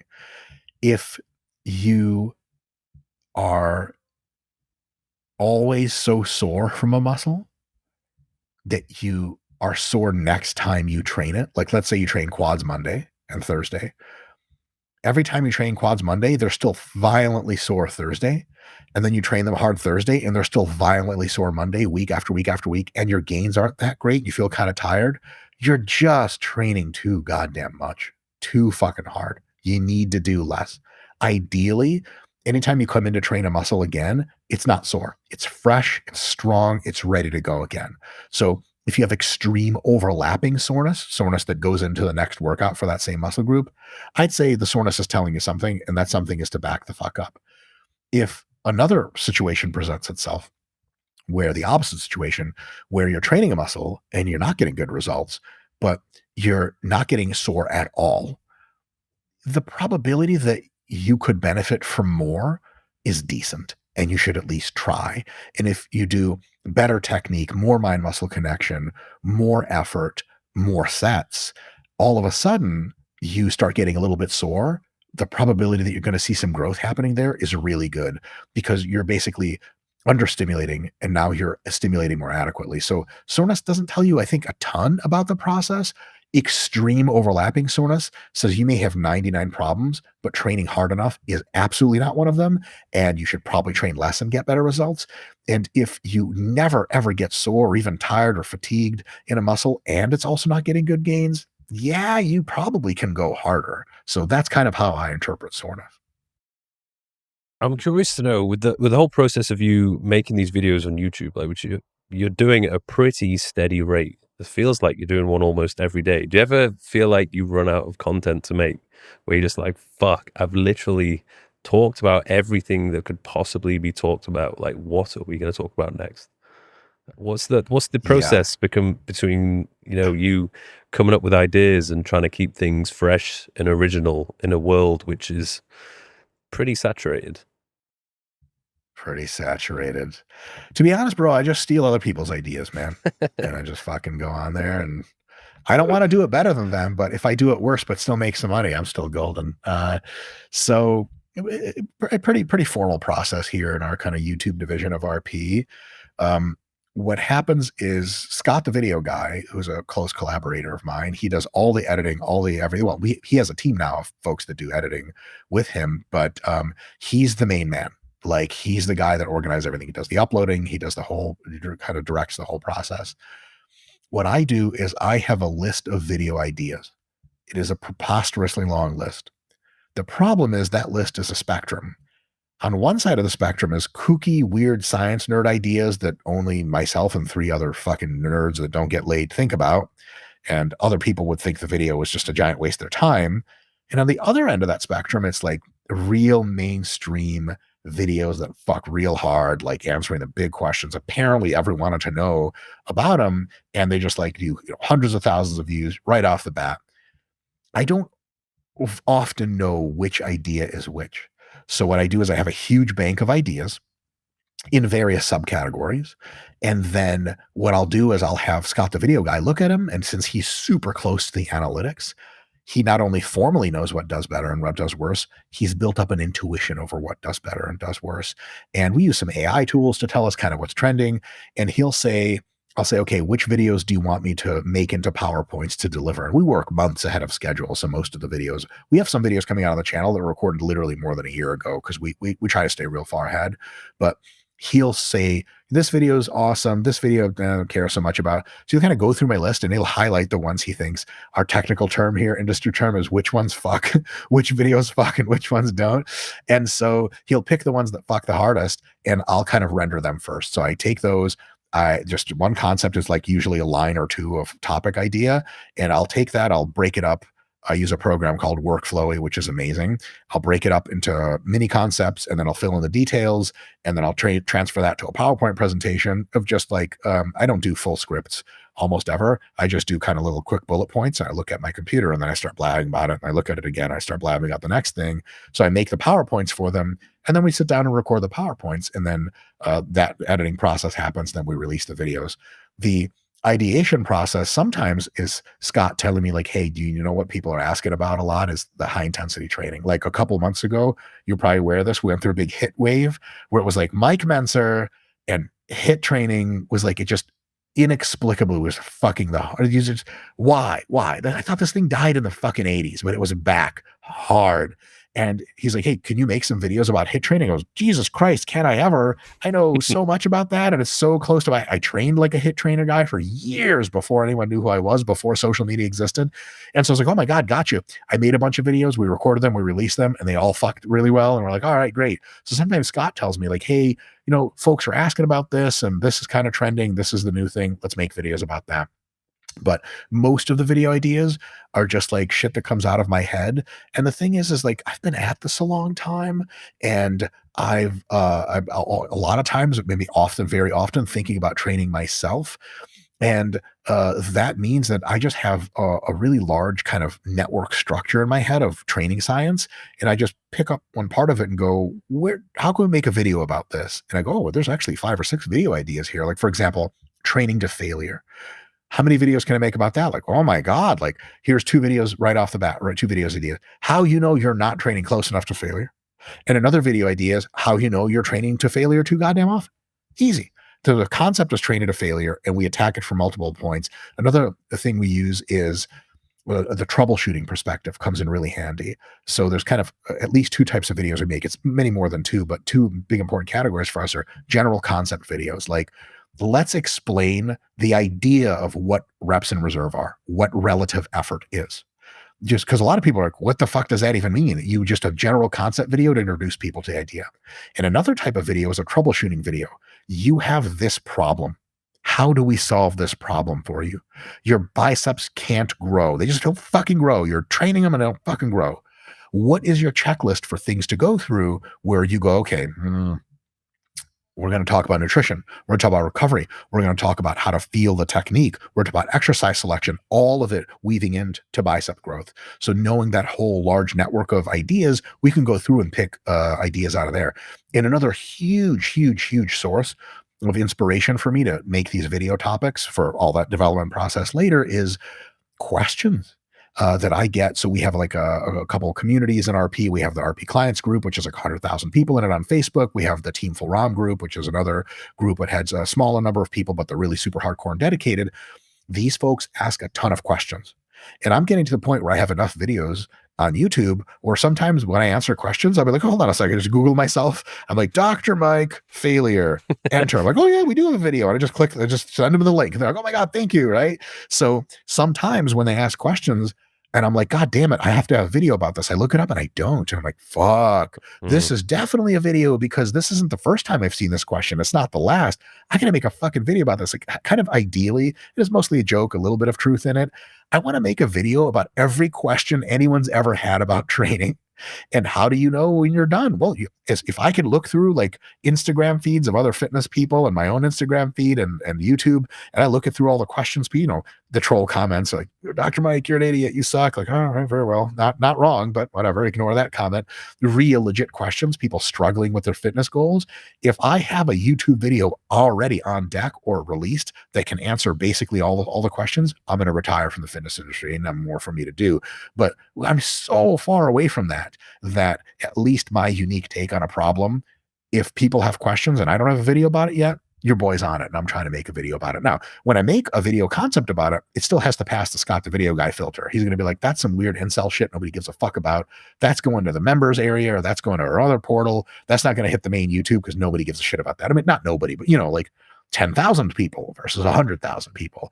But a lot of the videos I make from that Q&A inspiration, Scott's like, whoa, yeah, this is a big deal. I've actually seen this question a bunch. And you can also look up other videos that have done well on a topic to get a feel for what people like. Because people type in like, how many calories should I eat? And it turns out like, not a lot of people are asking that question. And then you type in how much protein should I eat? And there's like, the top 10 videos have each over 5 million views. And you're like, oh shit, people really give a shit about this. And then we make some protein videos when we go to town. So there's my excessively lengthy answer to that question. Like, do you still enjoy making videos on the topic of training and nutrition?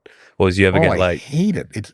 It's just a job, bro. I fucking hate it. I told you, every day of my life is a deep struggle for meaning and continuing existence. Do I like making videos? I love the process of coming up with ideas. I love the process of expanding on ideas.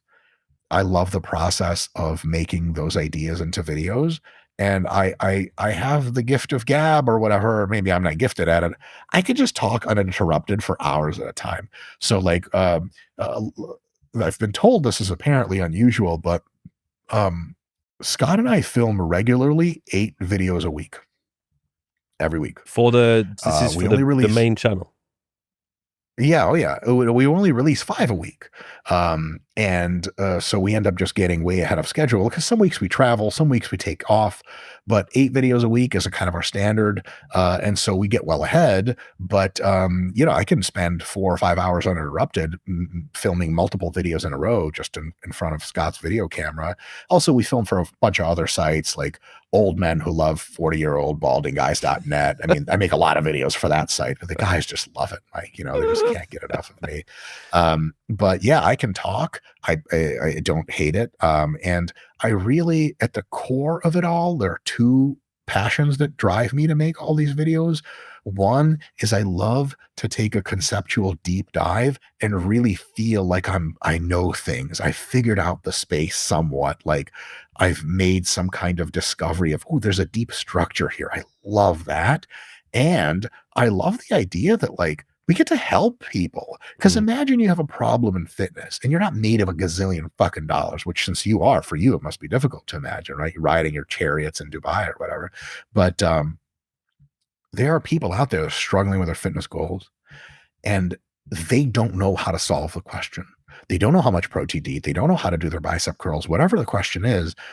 I love the idea that if they just type it into YouTube, they get a video with my dumbass talking about it. And they're like, oh my fucking God, this is an answered question. This is a solved problem. I have fucking tools to take to my next workout or to my next meal and give a crack at this. And I'll probably get better results than worse. The idea that we can help real people in the world, man, that gets me pretty jazzed up because it's, what the fuck else is there to this whole thing?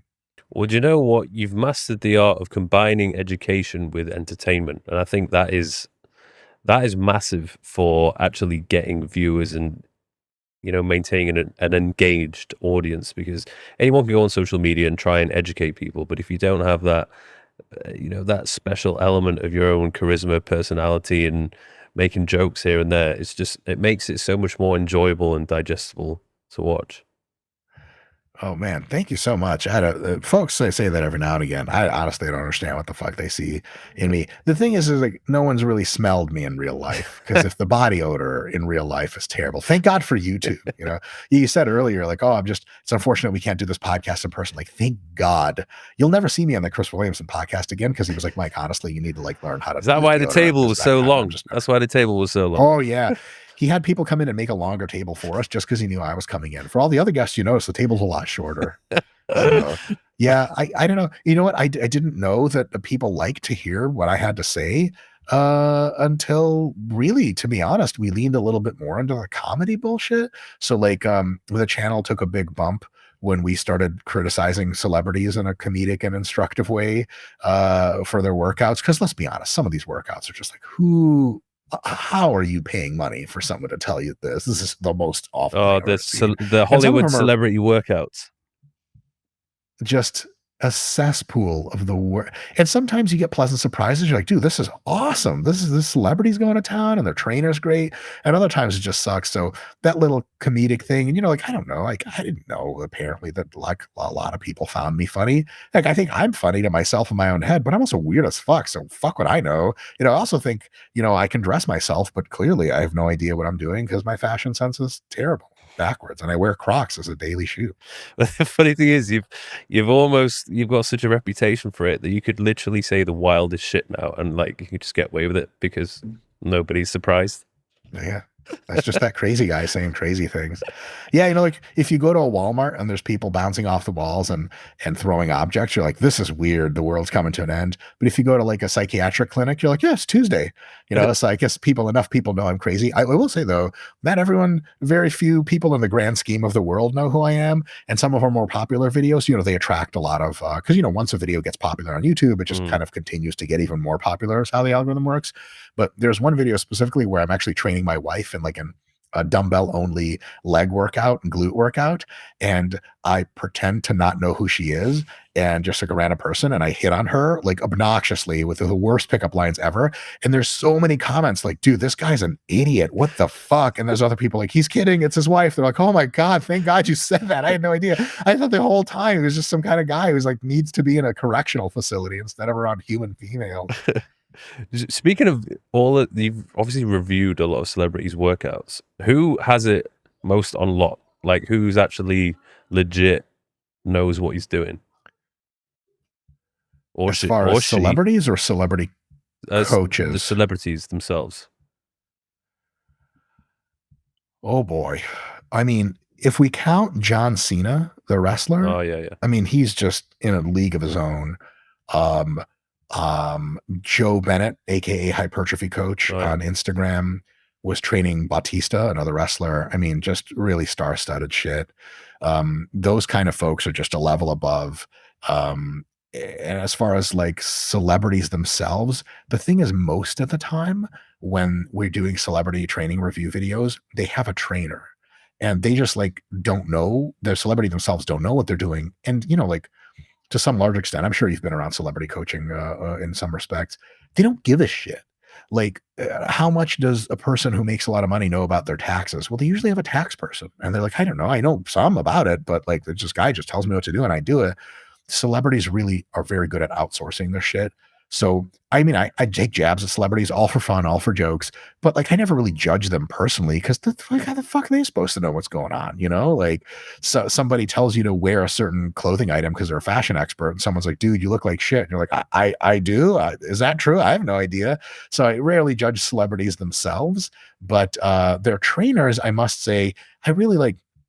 Especially more recently, I'm trying to put out like more positive or neutral or positive vibes into the world. Negativity, I think, is just like, if you do negativity on YouTube, you can be successful, very successful for a short time. But I think it's hard to retain viewers. Your subscribers just feel bad watching your videos after a while because you just don't, being mean, it's just fucking lame. And so I've been trying to be a little bit more positive and less critical, but it really, really is difficult for me to do when personal trainers that coach top tier celebrities, A-listers, have no fucking idea what they're doing, and they're just bullshitting. It's all stream of consciousness bullshit that comes out of their mouth. The celebrity is doing 90% junk volume, 10% decent stuff, and it gets a celebrity, and they like put them on a decent diet. They do a bunch of work, and of course there's a transformation, but so many people look at those workouts and go, oh, like Gal Gadot trains like this, I should. And it's like, no, no, no, no. Like her trainer, not her specifically, but like, fuck it, I'll go specific. Mark Wahlberg has a trainer who I swear to God, like would fail out of an exercise science undergraduate program day one. They'd just be like, get the fuck out, backwards of the truth. He just has them doing the most clown shit ever. And like, I'm not going to judge Marky Mark for doing a shit. The fuck does he know? He's just there to have a good time and work hard. And he does.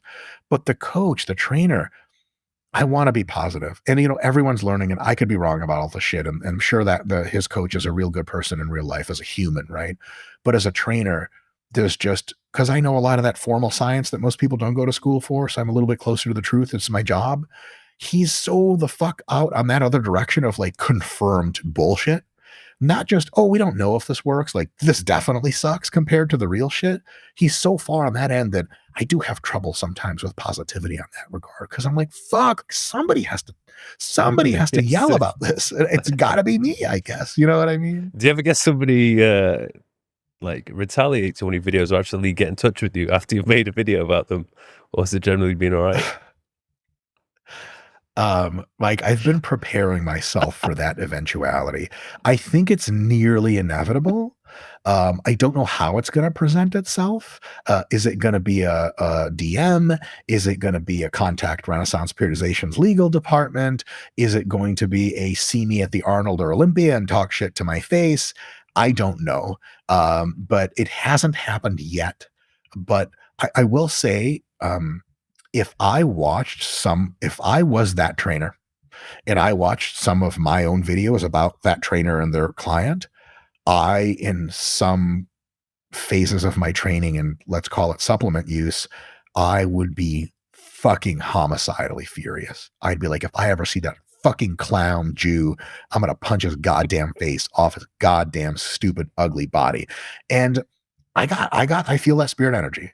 And that's one of the reasons I'm trying to be like less negative. Cause it just, after I do a negative review video, it's funny, but I feel kind of drained and I'm like, I'm just being mean. Like, why am I being mean? If this trainer's just trying his goddamn best, maybe he's a sociopath that rips people off and pretends he knows things. That's always a thing. I don't know that. I generally try to assume the best about people. I take the back. I don't try to, it just comes naturally to me to just like, yeah, everyone's a good person, which I'm usually wrong about, but nonetheless, but if I heard me saying that shit about me, I'd be, every right to be pissed. And if I ever see one of those people in real life and they say like, dude, like you fucking disrespected me like shit, I'd be like, look, man, I don't agree with your training methods. And that's as real as what it is. And all the other shit I said is all jokes, man. It's all for fun. And if they push the issue and they're like, no, you're a cocksucker, I'd be like, all right, well, like we can go sign a waiver and beat the shit out of each other. Cause I do have a brown belt in Brazilian Jiu-Jitsu and I do weigh 240, really lean body fat percentage. So yeah, I'm ready for that. But obviously that the whole like fighting people in real life never goes quite well. Cause if a trainer got irate enough at me, they would just like poison me at a restaurant or have a sniper shoot me out of fucking rooftop in Dubai. And that would be that. So that real beef, that for real, like hatred of other people, I try not to get involved in that at all. And some of my videos, trainer critiques come off as fucking lame. If I had a chance to sit with those people and talk to them, I'd be like, look, bro, I'm sure you're a fucking good person.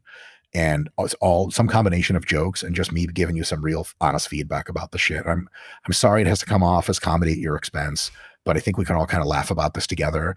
And at the end of the day, I don't have that much of a concern about it because these people are getting paid preposterous amounts of money to train the very best in Hollywood and their career is set. They're set for life financially. There's not a world in which like, Harrison Ford is going to train for his next fucking movie and he watches my videos and he's like, I was going to hire this guy, but he's a clown. It's going to fucking happen. I'm nobody and nothing. I'm a fucking peon to these people.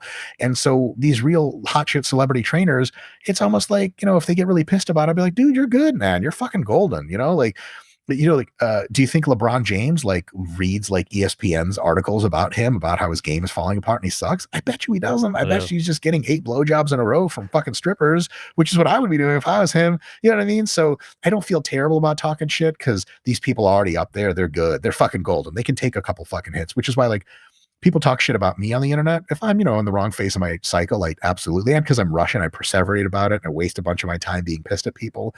But if I'm a more sober version of myself, I'm like, yeah, I'm like in the spotlight. I'm like a mini YouTube celebrity. Fuck me, unload on me. I'm a piece of shit. Let me have it. All critiques welcome. So yeah, I don't love that negativity part of it, but like I said, it's tough, man. Here's something I don't regret negativity wise. We've done a couple of videos like Dr. Oz and a few other folks. We're just confirmed fucking liars that rip people off. Dr. Oz is a fucking liar. He's a professional liar. He's a fucking con man. And if he ever met me in real life, I'd be like, get the fuck out of my face. We're gonna have a real fucking serious problem. Just kidding. He's beautiful, and I would try to hug him, at least touch his body. But like there are those trainers that don't know things. It's just like you don't know things, and you're at a high position. You find yourself there. Fuck these celebrities. Rip them off. Make your money. You're fucking good. But if you're a known, confirmed fucking liar, charlatan, bullshit artist, I'll unload on you all fucking day. Fuck you. Like, you suck and you're the problem. So there, I have no compunction about being pretty direct. Yeah, I guess hopefully some of these people actually watch the videos and like, oh, maybe, yeah, he's probably right. And I should probably change a few things. Did I get ripped off? But then there might be some people who watch a video and they just continue to just spew their shit constantly. I mean, I actually have no idea what the case there would be. Some of these folks I've kind of after making videos, I felt really bad. So I looked them up on Instagram, and some of them are only like, 17,000 followers or something. A ridiculous statement, only 17,000. But like on the tier list of celebrity people in fitness, that's not Mike Thurston, right? That considerably an order of magnitude less. And for them, if they're actively involved in social media and fitness, there's a pretty high probability one of their friends sent them the video and like, dude, this guy's talking about you. And they like watched it and they're like, oh my God, this guy just shat on me. This video has 700,000 views. The fuck? He's embarrassing me. And I totally feel that. That's fucking lame. But typically when someone is sarcastically and cynically and snarkily criticizing you, that's not the best way for you to learn. Most people rightfully will put up a wall and be like, fuck this bald fucking fat idiot. Fuck him. He's wrong. I'm right. He's not training the best Hollywood celebrities. I am. And, I totally understand that. So I think if I was trying to teach the celebrity trainers, the demographics all wrong, a lot of those folks probably aren't even open to criticism because like, dude, when you're training fucking, the A-listers of the world, I feel like you probably feel you don't need to hear shit from anyone. And in some sense, that's not wrong. So I think they probably hopefully don't take me too seriously. But if they watch the other videos and other basics and stuff, maybe they'll do well. I don't hope this out loud or explicitly, but it'd be cool if the next generation of celebrity trainers watched your shit and my shit and Jeff Nippard's shit, and they were just better to begin with. That would be fucking dope because people entrenched enough in an industry, old enough, they're going to fucking change. There's a probability they will. It's very small. Hopefully you get to the new folks and then people grow up listening to people that are more evidence-based, that make more sense, and then they just do a better job. And if you think about it, imagine what celebrity training was like in the 1970s, Jane Fonda fucking days. I mean, it was probably mostly nonsense. That's back when people thought that like lifting weights turned you into a biological man and shit like that. Where now, like, female actresses are regularly engaging in lifting. And so it's a better world. Hopefully by educating people, we're building a better world over time. I don't know. Or we're just having a lot of fun for no reason, but the money's so goddamn good, and I do have an exotic car collection that needs maintenance. So I gotta sell my. Do you actually, I can't even tell if you're being sarcastic anymore. Like I wouldn't be surprised if you now have 10 cars in your garage. Because I imagine the app is doing very well. The app money is absurd. It's nonsense. The first 7 years of my life was in communist Russia, which actually just asks ChatGPT. This is kind of a quick, funny aside. I asked ChatGPT to compare the socioeconomic conditions of 1980s Russia, where I grew up, with 1950s America, because I found the 1950s, especially when I was a teen in America, to be really nostalgic. And I was like, well, I wasn't alive in the 50s. I wasn't even in America. How is it so nostalgic? And then I realized, like, we had a black and white TV. And not everyone most people in Russia didn't even have a car. We like walked everywhere. And I was like, that's why like Russia in the 80s was as backwards as America was in the 50s. And then ChatGPT was like, it's not even close. Russia in the 80s was way worse than America in the 50s. I was like, oh my God. So that's how it came up. Basically 1930s level of wealth, right? Which is 1930s average person level. So I'm not for money at all. My parents never made a ton of money, super like lower middle class growing up all the time. So to me, the app money, which is measured with a few zeros at the end of it, is just nonsense. Like every time I get paid every month, I'm like, what the fuck is going on? I have no idea. So that's definitely a thing. But it took completely honestly, and I'm not secretive about any of this. So all the car stuff is 100% a joke. I drive my wife's 2017 Subaru Outback. It's the only car we have. It's a workable car. We're never getting another new car unless we get a Tesla in a few years to replace the old Subaru. That's it. Dude, I don't even know what to do with an exotic car. First of all, I physically cannot fit into a fucking Lamborghini. I could barely fit in an airplane seat. I'm not getting in and out of that fucking car. Also, I have no idea how to take care of it. Like a Subaru, you just fucking hit the button to turn the ignition on and it fucking works. You have no oil, no gas. It still takes you where the fuck. A Lambo is like, or like a fucking whatever, a hot car, like a Ferrari. It's like a pet. Like you have to curate that thing. Yeah. You have to take care of it. I'm not going to fucking do that. I don't even know what I'm doing, nor do I give a shit. So no exotic cars for me. But if you ask me on another day, I have started a Rolls Royce collection recently because the Lambos are so old. Lambo's cheap money. It's that new millionaire money. I'm trying to start a new lifestyle, trillionaire lifestyle. Fuck billionaires. Elon Musk, never heard of him. I'm on that next level. I only take fucking, you know what I'm saying? I have my own boat. That's how I go. A car, that's lame. I don't use roads. Why don't I use roads, Mike? There's other people on roads and I'm too important for other people. I need my own shit. I build my own roads everywhere I need to go. A serious question though, like what do you actually like to spend your money on? Apart from the yachts and the planes. Yes, of course, and the newly built roads. How do I answer this question? So, I don't really spend my money.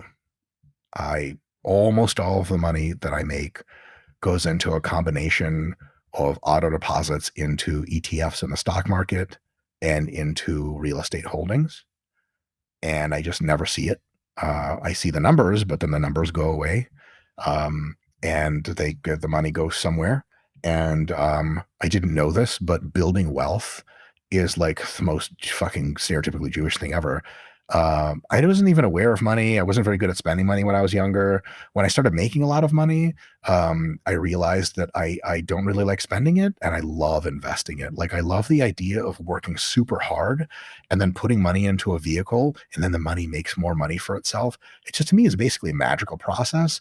And my goal for making more money is so that I can make more money, so that I can make more money. And financial security to me is ultra important because like there was times in Russia where like food insecurity was a real thing. Like they didn't have bread at the store. And we came to America, we're really poor as well. I'm not really ever interested in, I'm not interested in looking at prices at the grocery store. I'll put it that way. That's just for the fucking birds. I want to go to the store and buy whatever the fuck food I want and never check a price ever. I want to be able to go to restaurants and just like whatever the bill is, I just sign for it and go 50% tip. Here you go away. That's my shit. It's financial security. So by investing all the money, basically almost all of it that I make, that's what really gets me fucking going. That's my spending is investing. It is the fucking worst answer ever. But like, I guess dude, it's a smart answer though.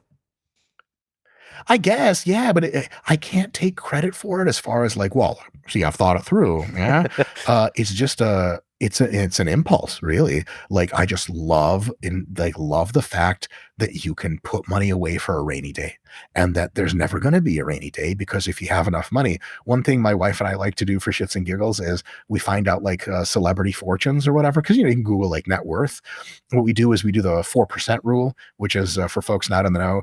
If stock market returns on average or some percent, and if you just put whatever net worth you have invested in a stock market and you multiply it by 4% of that net worth, if you spend that every year, you'll never run out of money and you'll actually build wealth slowly over time. You could just live on that. 0.4 times like Paris Hilton's fortune. The last time I ran the numbers, it was like $7 million a year. So to put this in perspective, Paris Hilton could never work again. And have to spend $7 million a year for her money not to just exponentially rise up, just linearly go up. What Yeah. a baffling idea. Right? Yeah. That's fucking crazy. And so because we spend very little money and we invest a ton, it's like, what is our net worth currently? Like, oh my God, if that number goes up, if we have to retire, we'll just be able to live on XYZ income forever. That idea is something I'm kind of coming around to lately. It's just crazy. It's crazy that that's a thing. And it's also nice to be able to afford a bunch of things, but not buy them. This is getting really weird. People are like, dude, this guy's the fucking biggest Jew of all time. But it really is. It really is like just people just grow into their genetics, you know. It's like a black dude discovering like, oh, I actually can rap at a really high level. I've never tried it before. Like, oh, I'm gonna dunk a basketball. Boom. It's that sort of thing. Got to grow into your shit. So that's kind of is what it is. I will say that we do spend some money, and to we have a vacation fund. So the way it works is every month a certain amount of money is transferred to the vacation fund, and that like it fills up the vacation fund. And if we want to go on vacation, we can't spend any more money that exists in that fund. So if we drain the fund by going on vacation, we have to wait a few months until the fund fills back up with enough money to spend that on vacation. And so we do have a vacation fund, and we'll go to nice hotels. My wife, like if it was just me, I'd be at Motel 6 with fucking roaches crawling my face. Fuck what I care. My wife does like nice hotels. And so we'll go to a 5-star hotel and spend a couple days there and get some room service. That to me is like, we both have a couple days of that. And they're like, oh, all right, time to cool it. This is getting excessive. I feel nice and guilty. Go home and go back to work in my basement. Good enough for me. So shit like that is cool. Another thing to flex the rich guy shit, which I fucking hate doing, but you did ask what I spend my money on. Flying international business class is such a category leap beyond economy that if you can afford it, is worth every fucking penny. The layback seats, it's all about the layback seats. If I can go to sleep in a layback seat from fucking New York to Tokyo, oh my fucking God. But I still feel guilty about that because they let you on the plane first if you're in business or first class, and then all the poors walk by you, and they kind of look at you, and I'm like, I just want to be like, I'm one of you. Please don't hate me. I feel like I have a fucking top hat on and I have a fucking servant next to me or some shit. I was super guilty about that too. Flying business class internationally and going to a nice hotel when we go on vacation, which happens once or twice a year, I guess. So basically that vacation fund I was talking about, it always accretes more money than we spend. And there's now a preposterous amount of money in that fund. And we have no plans of spending it because we'll look at price tags for really exotic hotels that could take a big chunk out of that fund. And my wife is Asian and I'm Jewish, and we're both like, nope, that hat doesn't fit. Can't put that on. No way. Like paying $30,000 to go to the Maldives, it would give me like a panic attack, like a full body allergy Jewish attack. I'd be like, oh, I just pass out. They'd have to revive me and shit like that. I'd be like, why did I pass out? Like, you spent $30,000 on a vacation. I'd be like, give me the gun.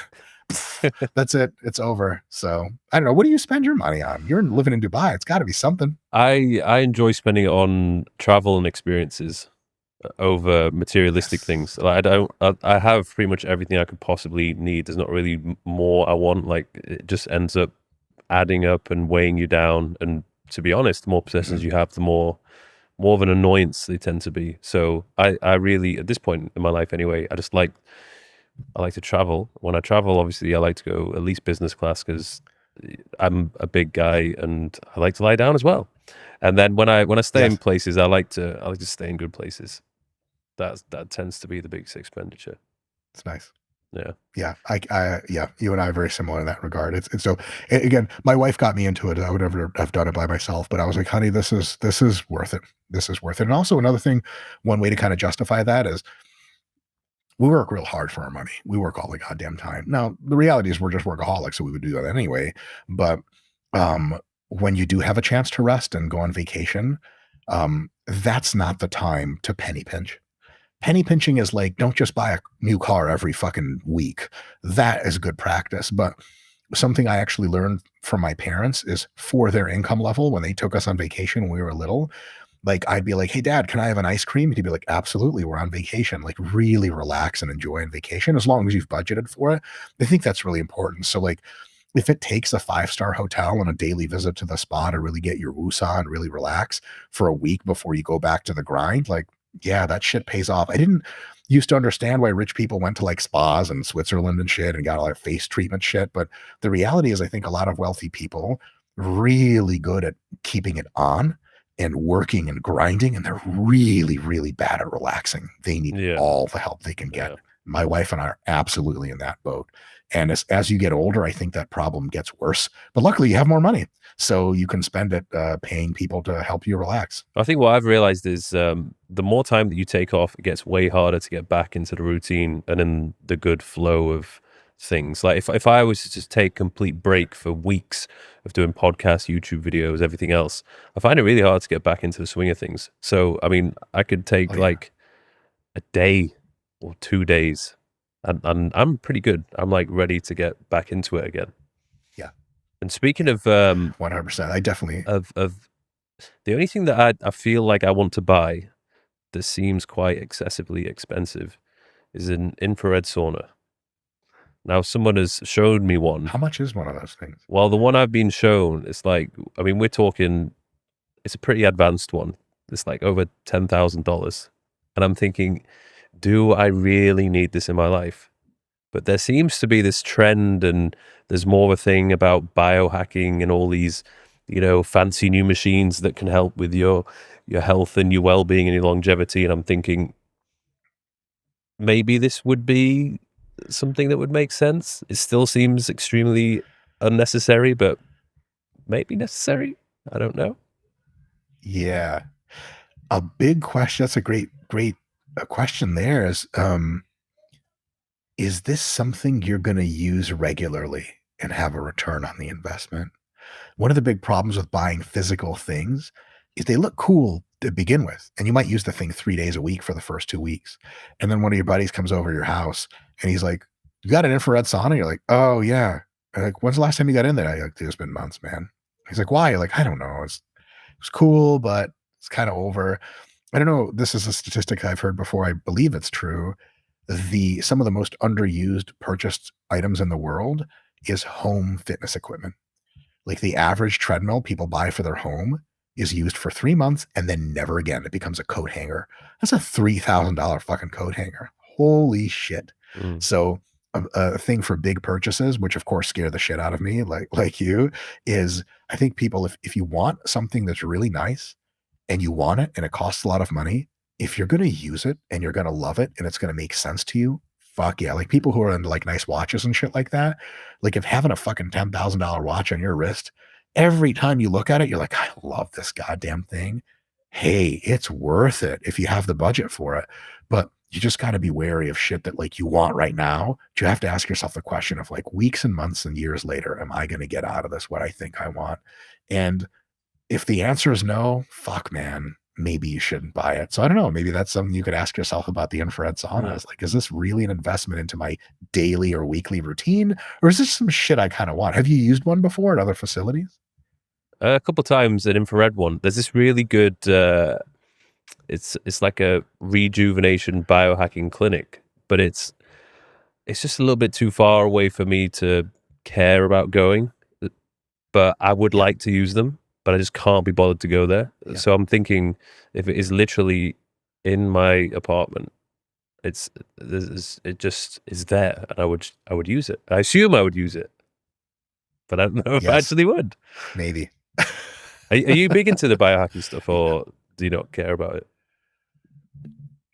So I think 90% of biohacking is pure unadulterated bullshit. 10% of it is really, really awesome stuff that people should be trying to do if they care about longevity and quality of life. Parsing the two, which one you're looking at, are you looking at the bullshit or are you looking at the real shit, is really, really difficult. The problem is the state of the formal research on these biohacking protocols, ice bath, heat shit, supplement XYZ. The state of the evidence is so low grade in the sense there's so few research studies that have been replicated on a varied population to demonstrate a really robust effect. And also with physiological reference backing of like, oh, this is how this works. This is the pathway it targets. There's so little evidence that the vast majority of even theoretically good idea stuff in biohacking, you're just guessing, bro. You're just throwing darts with your fucking eyes closed. And Maybe like red light therapy, for example, infrared saunas and shit, maybe they're fucking super awesome, but maybe as the research comes out on it, people are going to be like, actually, this is just total bullshit the entire time. Um, it would be painful to have $10,000 worth of bullshit sitting in your fucking apartment. So the concept of biohacking, I love, and I think it's fucking great. But the extreme shit, especially the expensive shit, I'm like, I need to learn more about this. And to be completely frank, uh, as AI is starting to really exponentially speed up, which now we're in the very thick of things, it's going to have a profound effect on advanced medicines. And I think roughly in the around 2030, the year 2030, 2028 to 2032, we're going to see blockbuster drugs hit the market to address aging reversal, to address fundamental health, to address body composition. These are all solvable problems in biology. The early research, for example, have you heard much about age reversal? Yeah. Yeah, it's a real thing they've done in cell cultures and they've done in a few animals. They literally reverse biological age. There's a story of like a poodle that was working at a hospital to comfort, sick children, and they did age reversal on it, and it started to behave so much like a puppy that they lost its hospital job. Like you just can't be around machinery anymore because you bark at stuff. So they just had to go live in a normal home. The shit is real. And it's just a matter of time until the human trials occur. And then people are literally biologically reverse aging with just like drugs they take orally or something, or an injection they get modifies your DNA. Genetic engineering is going to be a reality in the 2030s. So my thing with biohacking is the stuff that gets good research support, I'll use, and stuff I think has good theoretical support. So, for example, there's a drug called NMN. It's a supplement, nicotinamide mononucleotide, and it is the fundamental research is not a lot of it. So I'm not super confident in it, but it looks goddamn good. And so I take it, but I don't do a lot of that kind of stuff. Just the stuff that seems the most promising that I've become aware of. But I'm just trying, once I'm done with bodybuilding and taking fucking gobs of steroids, which is stupid and fucking ridiculous. And every day I ask myself why the fuck I still do it, just out of pride at this point. As soon as I stop doing that, it's getting good sleep, healthy relationships, a fulfilling work environment, good nutrition, and a lot of physical activity. Those are the real biohacks that carry 90% of the weight of your fucking longevity and quality of life. Those are the ones that you really want to lean into. My plan is kind of lean into those until the late 2020s when the blockbuster drugs and genetic engineering starts hitting the market, and then your boys full send into that shit. The biohacking currently is kind of like, oh, if this stuff really is effective, great, but sometimes it pays these really tiny dividends and costs an obscene amount of money. And my biggest thing is we just don't even know if a lot of it works. It's easy to make a YouTube video about biohacking and get really bullish on it. It's more difficult to be like, hey, real talk between you and God. Does this shit work? Well, maybe. I hope so. That's tough. It's tough. And since I'm like an evidence-based kind of guy, I kind of want a little bit harder evidence than like, hey, like this rich guy's trying this. You should try it too. So that's kind of my view on biohacking. Yeah. Awesome. Well, I appreciate your time. We just hit 2 hours. What have you got planned for the rest of this year? I imagine probably no vacations because don't want that money to be spent. So just going to be pumping out more videos. Oh, God, no. God, no. Lots more videos. If folks want to see me in real life, I don't know why they fucking would, but we'll be at the Olympia. Are you going to be at the Olympia? Do you ever make it out back to the stateside anytime? I am long overdue a trip to the States. So when is the Olympia? Fuck if I know. October, I think. Okay. We'll be in Las Vegas for the Olympia, and we'll have the whole YouTube team there. So we'll be filming a lot of collabs. If you want to come in and get a collab going, we'd love that. Oh, for sure. Yeah. If not, no big deal. Just I'll see you at the expo and be like, Mike, and you just pretend That's that guy I did a podcast. I got to talk to somebody else.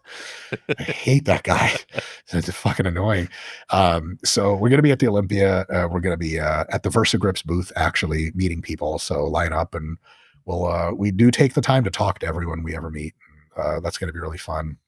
Tons of video stuff, tons of app updates, boring shit. But, to stay abreast of what we're doing, if folks like listening to this podcast, then, the RP Strength on YouTube, Google it and you'll see my ugly face and just click subscribe. And then if you hate the videos, unsubscribe and report us. And if you like them, just keep watching. Yeah, so that's about it. Sue him as well if you want. He's waiting for a lawsuit, so someone might as well get the ball rolling. Wait, I'm Jewish. I love lawsuits. Bring it on. I got a team of fucking Jew lawyers. You'll wish you never sued me at all. Awesome. Thank you very much, Mike. I appreciate it. Mike, thanks for the honor, man. That's awesome.